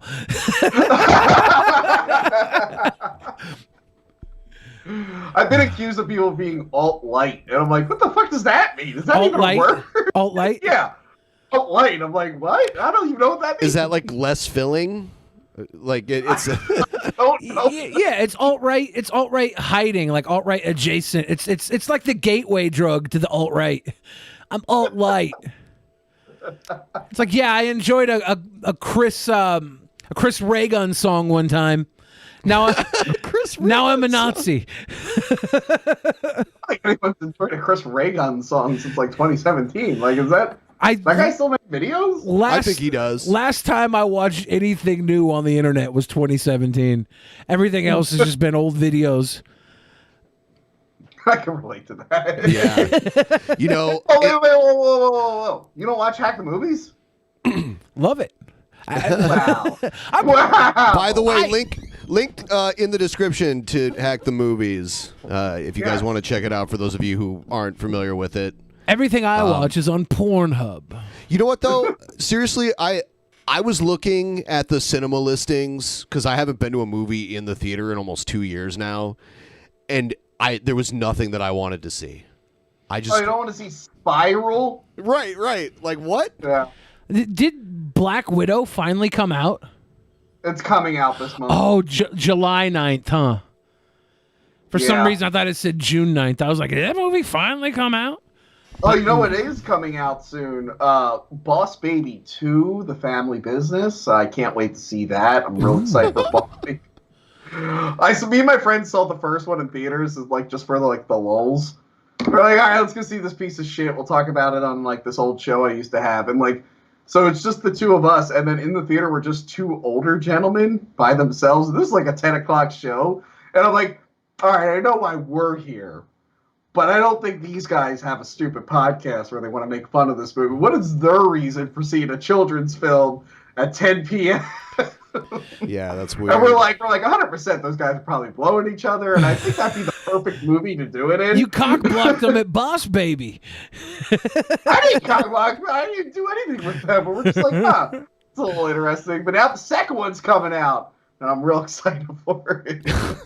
Back when I had the Movie Pass gimmick, where he put Movie Pass out of business. Yeah, I used to go see literally every film I possibly could at any given time. Every day I'd go into some shit film, and I would sit there and I would watch. I might maybe be in Boss Baby at 10 p.m., pretending not to be blowing the guy next to me. So we're at the 2.5 hour mark. We should probably read the Streamlabs, and if Tony has to go, we'll. Let me think. I'll stick around for a little bit. All right. The Locust God said Jimmy literally gives the stereotypical argument of she was asking for it because she dressed too sexy. He basically admits to sexually harassing her in his own video. Yeah, I think he does admit to that because he's referring to why he sent her an apology card, right? Right. He's saying, I felt so bad about it that I sent an apology. That's where the apology came from. And did he say it in a way that was crass and probably offensive? Yeah, he definitely did. Is it probably going to make more people hate Jimmy than like him? Maybe. Yeah. He'll have to deal with that on his own, though. That's how the world works. You say and do dumb shit, people call you out on it. It is dishonest that they were saying he was looking up her skirt. If the story that he told is correct. Well, yeah, I don't know. You got to. Yeah, that wasn't what he said in his story. Right. So. Yeah, and they're saying half the story was a lie. So maybe Jimmy was just constantly staring up her skirt. Maybe, or maybe they're poisoning the well with that. We don't know. All I know is that. How often do you guys look up a girl? How often are you able to look up a girl's skirt? I was thinking about that. I'm like, I don't think I'm ever in a position where I actually without having to. If I'm bending down, then that's just weird. Especially if I'm at work, that's just bizarre. If you like, go to the whole looking up. Sorry. If you go to Amazon, you can buy these onesies that look like a bush, and you can lay in a garden and look like shrubbery. And as a girl walks by, you can kind of stare up out the corner of the shrubbery and see everything. So if you're interested, use the link below, guys, for the garden shrub spy suit. Don't do it. Big Bug Schmurda said, do you guys think young T-girl Bob actually believes his bullshit? Oh my God. Or does he expect us to believe it? I don't even know. Bug Schmurda says, Ben, you sexy twin boy, why don't you flex for us? Hashtag Hell Trumpy Bob. Hashtag Billy the Goat. Thank you, Bug Schmurda. Blitzo gave us that big love. Matt Jarjosa with the big love, not Ashley, saying next time you go to the hospital, just keep screaming, I'm gonna take John's shit. Yeah, that could help. Seth Looks gave us that big love. Larry Hill said, I went to Job Corps, LOL. Were you the bad boy of Job Corps, Larry Hill? Yeah, did you actually get a job, or were you smoking weed and flirting with gothic girls? Yeah, I went to Job Corps too, but when I was there, they changed the name to Blow Job Corps. Blowjob Corps. That sounds like a weird style of music. It's like a musical genre. It's like the beat is just Blowjob Corps. That's way too much. Last man said, Tony, I loved rental reviews. Any chance of getting that series back up and running again, or is James moving in a different direction? Moving in a different direction. Like right now, if that show were to come back, there's no way I'd be able to do the 2 episodes of the week, and like it would be impossible. But no, they've been planning on doing a Cinemassacre podcast that's been in development, so that should be starting soon. But yeah. Hopefully we'll have him like we did an episode with him, but it was remotely. Hopefully we'll have him in studio again. So nice. Yep. Barry of Gaming said, just got done trying to call T-Bob. Whole thing is on my live stream, part 2, going down later tonight. Okay. Nice. Little Nepotiz said Meatloaf versus Gary Busey was funny, but probably fake. That was on. Wasn't that on the Celebrity Apprentice? Little Nepotis, did you guys ever hear the story about how Harmony Korine stole out of Meryl Streep's purse for drug money on Letterman and got banned from the show? No. Yeah, I heard I about have that. heard about that. Yeah. Yeah, Harmony Korine, very, very interesting career right there. Very interesting career, going from kids to trash humpers to beach bum. Like did he do Spring Breakers? He did Spring Bunker. Right? The what? Gummo was what you're calling trash humpers, No, right? Gummo was. There's literally a movie that he made called Trash Humpers. Yeah, I think Trash Humpers. Oh, yeah, never mind. I think Trash Yeah. Humpers is probably the pit of despair. And then he started with kids, writing on kids. Gummo was like a big great film. Trash Humpers was. It just is crazy. It's a real a shit show. I don't think there's any real dialogue in it either. Yeah, I think it's there's just people going like that. Yeah, I remember hating Gummo, but I might have been too young for it.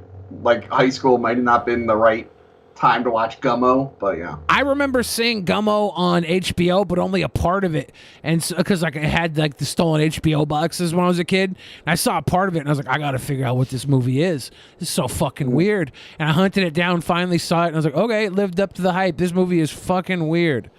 And then, I kind of fell away from Harmony Korine, and now like Beach Bum, that was a masterpiece, quality film, top tier film. Good job, Jimmy Buffett and Snoop Dogg in a role of a lifetime. Good stuff. I feel like we're caught up, and if not, I'm sorry, you guys. Please don't sue me. Please don't sue me, guys. Please don't do a lawsuit against me, guys. Please. Damn, our chat's really getting hit with these casino spammers. Look, I saw that. Yeah. That's not normal. This is the first time that's happened. It's my fault. Is I it? invited them. Okay. I owe them a little bit of money, Ben. And by a little bit, Is I it mean the- a lot. Is it the mafia? And that's why I'm here right now for Lick Casino Com. Bonus $300, 250 free spins. If you just type in code Billy, don't break my legs. Thank you guys at Little Free Spin Casinos. Oh. Yeah. I gave them a password, Ben. They're mods now. They're mods They're now. running the show, Ben. They're running the show. Damn. I had no other choice, Ben. It was either that or I had to go back to Blowjob Corps. Blowjob. And I'm talking magna cum laude, Ben. Magna cum loudly. Yeah, Ben. It was going to be bad, Ben. Oh man, I learned so many things tonight. So many things I learned. There's so much more too. There's a treasure trove of things to learn about. We didn't even cover Rev and Shani. Wait, Shani for Christ. Oh yeah. Okay, my friend Royce covers her. I think that girl is a fan of mine. I bet. Probably. So I remember my buddy Royce, who does Daywave Radio, he was covering her, and I'm like, I've seen that name before, Shani for Christ. And I saw the girl's face. I'm like, I think this girl used to like tweet me a long time ago. like would respond to things I tweet, but all my tweets are set to delete after 3 weeks because cancel culture, because the world that we live in. Because I agree with TYT on all fronts. Yeah. I delete them because those alt-right trolls that come after me all the time. Very rude. Yeah, I remember seeing that name, and I remember like the girl responded with like a picture of it, and I'm like, wow, that girl's something. Yeah. Did you ever see the video she put up of how she found you? No, wait, what? Yeah, she was talking about how she found you. She was like, I was on Google, and I typed in hacking the loogies. And because I was hacking up gigantic loogies, and I was spitting shit everywhere. And it said, did you mean hack the movies? And I saw it, and I saw one of the most sexual beasts I've ever seen. And I knew one day I would ride that stallion. Oh, she was posting, she would like tweet at people porn of her on Twitter. Oh, okay. So when I started my OnlyFans as a joke, I think, and again, I can't prove this because all my tweets are deleted. I think I was like, hey guys, should I start an OnlyFans? I think she commented like, do it. And then like I clicked on the link and she like just had like a button because I saw the thing and I'm like, this is probably a crazy person. And then I saw like just weird porn of her and I'm like, all right, that's a little weird. So about 3 or 4 hours later. Yeah. Yeah. After my dick started chafing, I logged off and said I will never watch Shanny for Christ again. Yeah. I didn't realize it was like an internet personality until like recently. I didn't realize that was like a thing. I've been aware of her for like 7 or 8 years now. Oh, wow. Yeah. The first time I remember seeing her, she was talking about Drunken Peasants and talking about, she's like, you guys only mad because you want to fuck me, Drunken Peasants. Yep. She's like, hey, Drunken Peasants, you gonna fuck me? Yeah, fuck me hard. Only one man gets to fuck me, and she points over to Rev, and he's like, yeah, Shan, only one man. Yeah, it's weird because she has a deeper voice than he does. And she's like, and he's like, yeah, Shaddy, yeah. And there's police body cam footage of her getting arrested for beating him up. Yeah. She might have the deeper voice, but I think he's got the deeper anus. Yes. Probably. Which there's nothing wrong with that, by the way. Yeah, exactly. I'll whip out my yardstick right now and have a measuring contest. So, how was your trip to the Wax Museum? Did you enjoy that? Was that Madame Tussauds?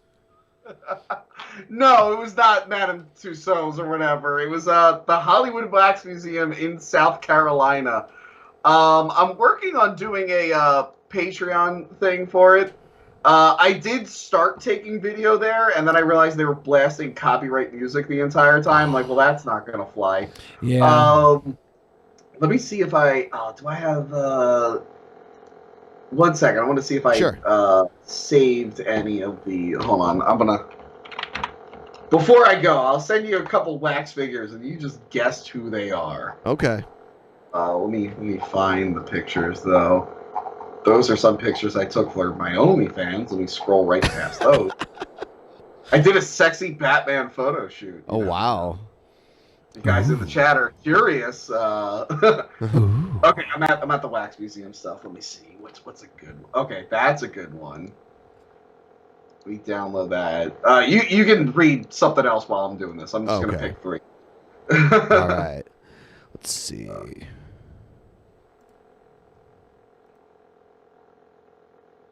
You sent me this Hunter Biden stuff. Yeah. Mainstream media ignores lewd Hunter Biden N-bomb text to his lawyer. Because it's all a lie. It's all a lie. There's nothing wrong with Hunter. TYT told me he wouldn't do that. No, but I pointed this out because now today, like the news is all about Hunter Biden actually is a really good artist. Yep. Our art critics say Hunter Biden's a really good artist. So they're all over here talking about what a wonderful future Leonardo da Vinci young Hunter Biden is, but they're not talking about all the emails and texts he sent where he's just shit posting with his lawyer who's paid to talk to him, right? Like he's got. You can hear the lawyer even having to put up with it. It's so ridiculous. So some of these texts cracked me up. Not from what he was saying, but like the fact that he would say it, and then like he gets all existential with the lawyer. The lawyer's like, "Hey man, you know it's hard. It's hard out there, but your kids love you." And then he's like, "Fuck you," and he just starts talking shit again. It's big penis, George. He says, "Where do you find unconditional love then, George?" And George, the lawyer, says, "God loves unconditionally. Bo loves you unconditionally. Children are too young to understand what it means, but you will show them. There are ideals of unconditional love that serve as proxies. I don't have many. You, God." And then he says, "Oh my God, M-Bomb, did you just create a fictional character from the imagination of the collective frightened, and my dead brother's unconditional love is what I should rely on, and my kids aren't children, George?"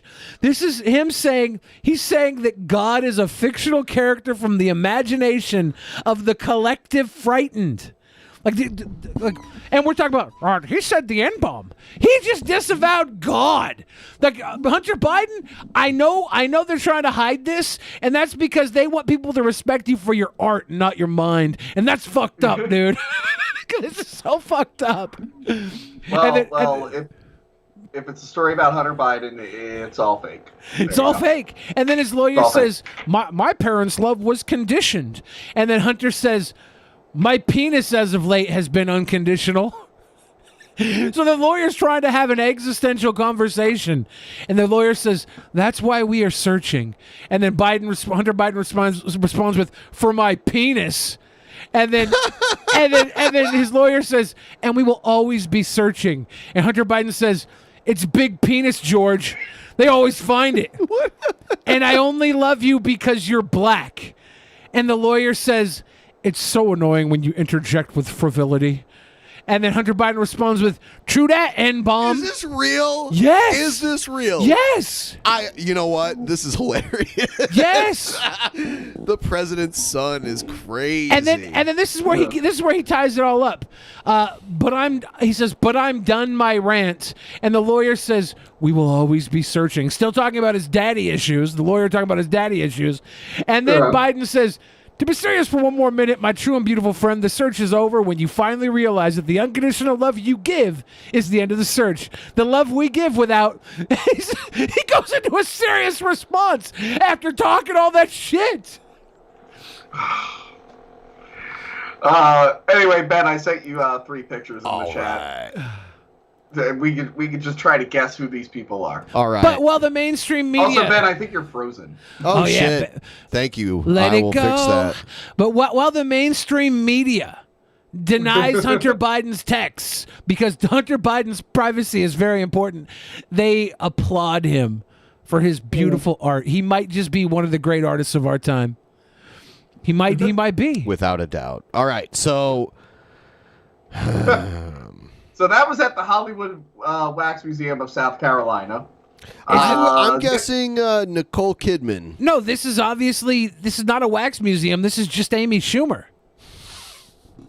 Everyone, even I said it to myself when I was there. Everyone says Amy Schumer. That is supposed to be Jennifer Lawrence. Weird. Wow. That looks nothing like her whatsoever. Is Bradley Cooper standing next to her? Yeah, it's Bradley Cooper and Christian Bale because I think it was like them from like American Hustle or something. How the hell could I tell that it's Bradley Cooper by seeing half of a hair, but I couldn't tell it was Jennifer Lawrence by seeing what apparently is actually just Amy Schumer on a diet? I'm gonna say Mel Gibson. Nope. Who do you think it is, Bill? This is obviously Lee Harvey Oswald. Okay. No, it's Mel Gibson, right? It is in fact Mel Gibson, although I've never seen Mel Gibson with that hair. It looks like it might actually be who played Green Goblin in the Spider-Man movie? Oh, God. Willem Dafoe. Yeah, it might be. But it looks like it could actually just be Willem Dafoe standing there. Like I feel like it was Willem Dafoe, and then they're like, let's just say it's Mel Gibson. Yeah, like after you got done taking the picture, Willem Dafoe moves his mouth and says, "Surprise! I've been following you." You're like, "What? I thought you were Mel Gibson wax figure." No, I just come here to look at the wax figures as well. You know I have a gigantic schwanz, right? Yes, Willem Dafoe, we all know about your giant dick. So I'm gonna say DiCaprio. Yeah, this is Leonardo DiCaprio.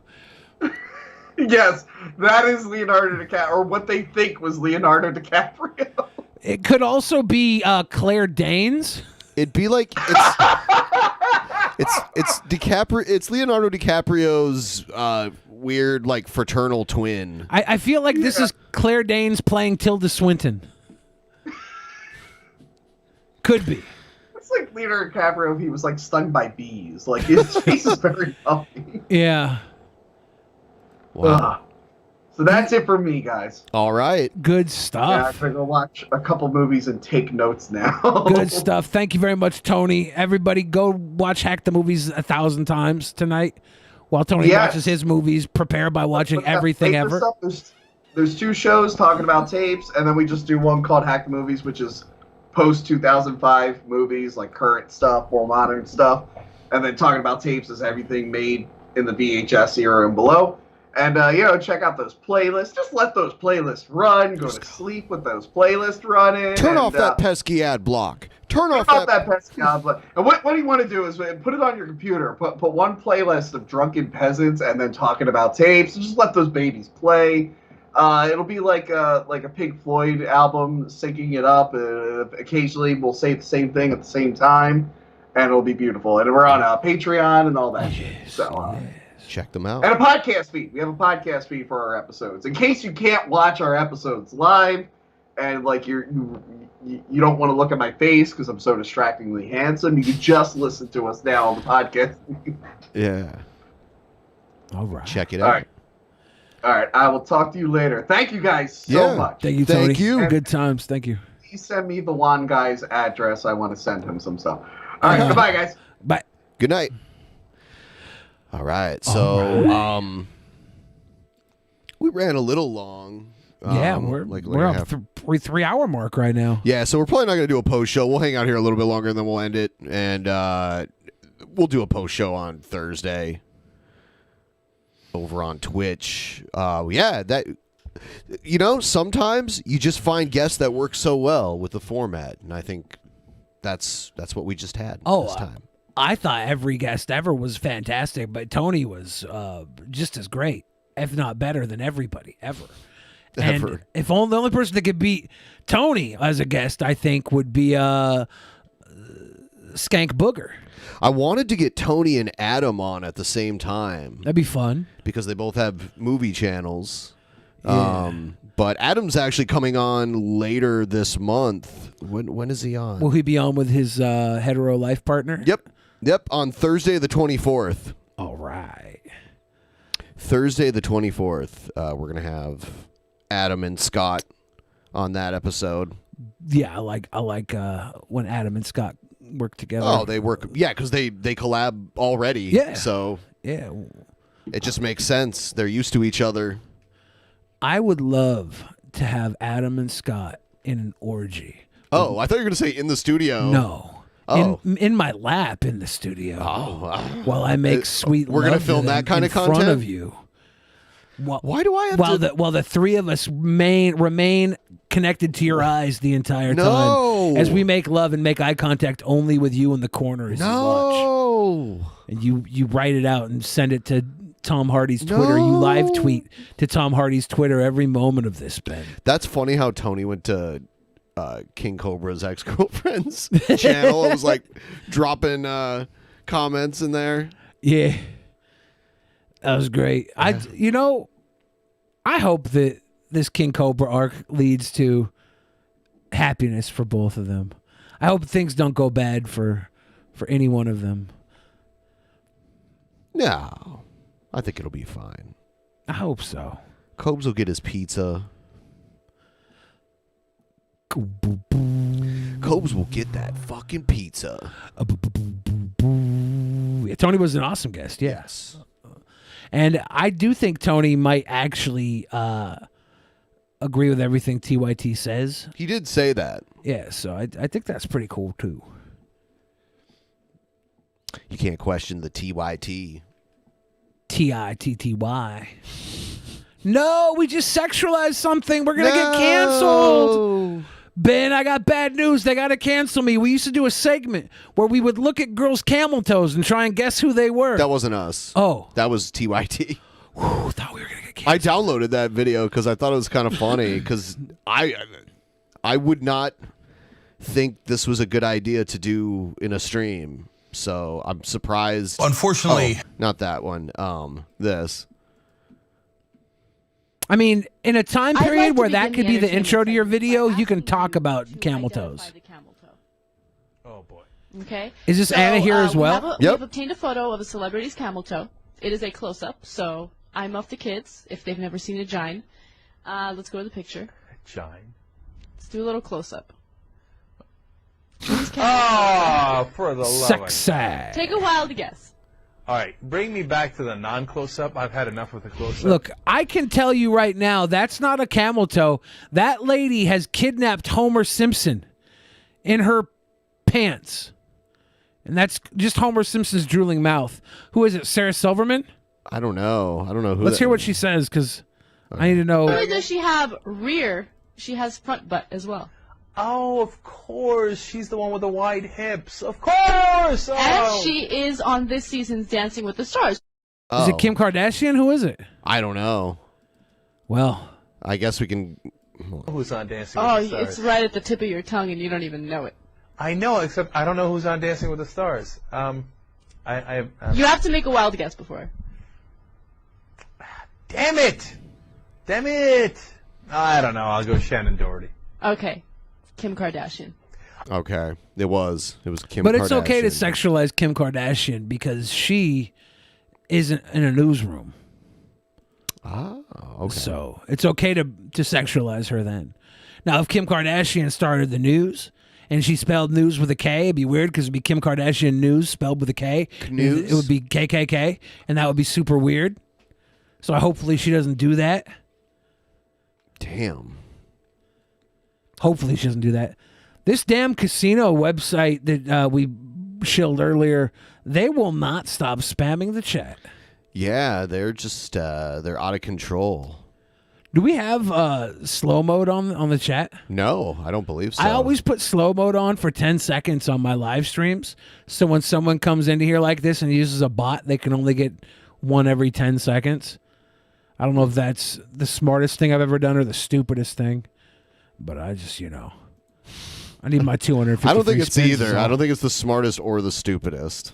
Yeah, I often figure out whenever I make a hyperbolic remark, it's somewhere in between. Yeah.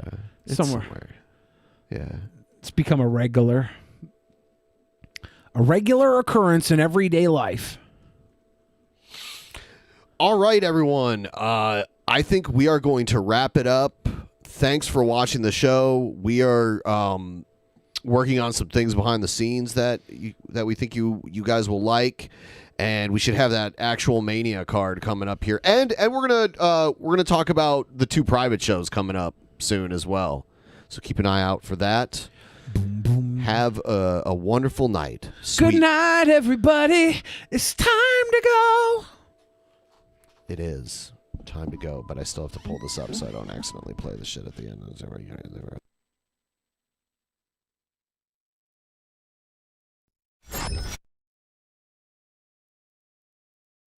In the beginning, there was nothing, and then there was the Drunken Peasants podcast.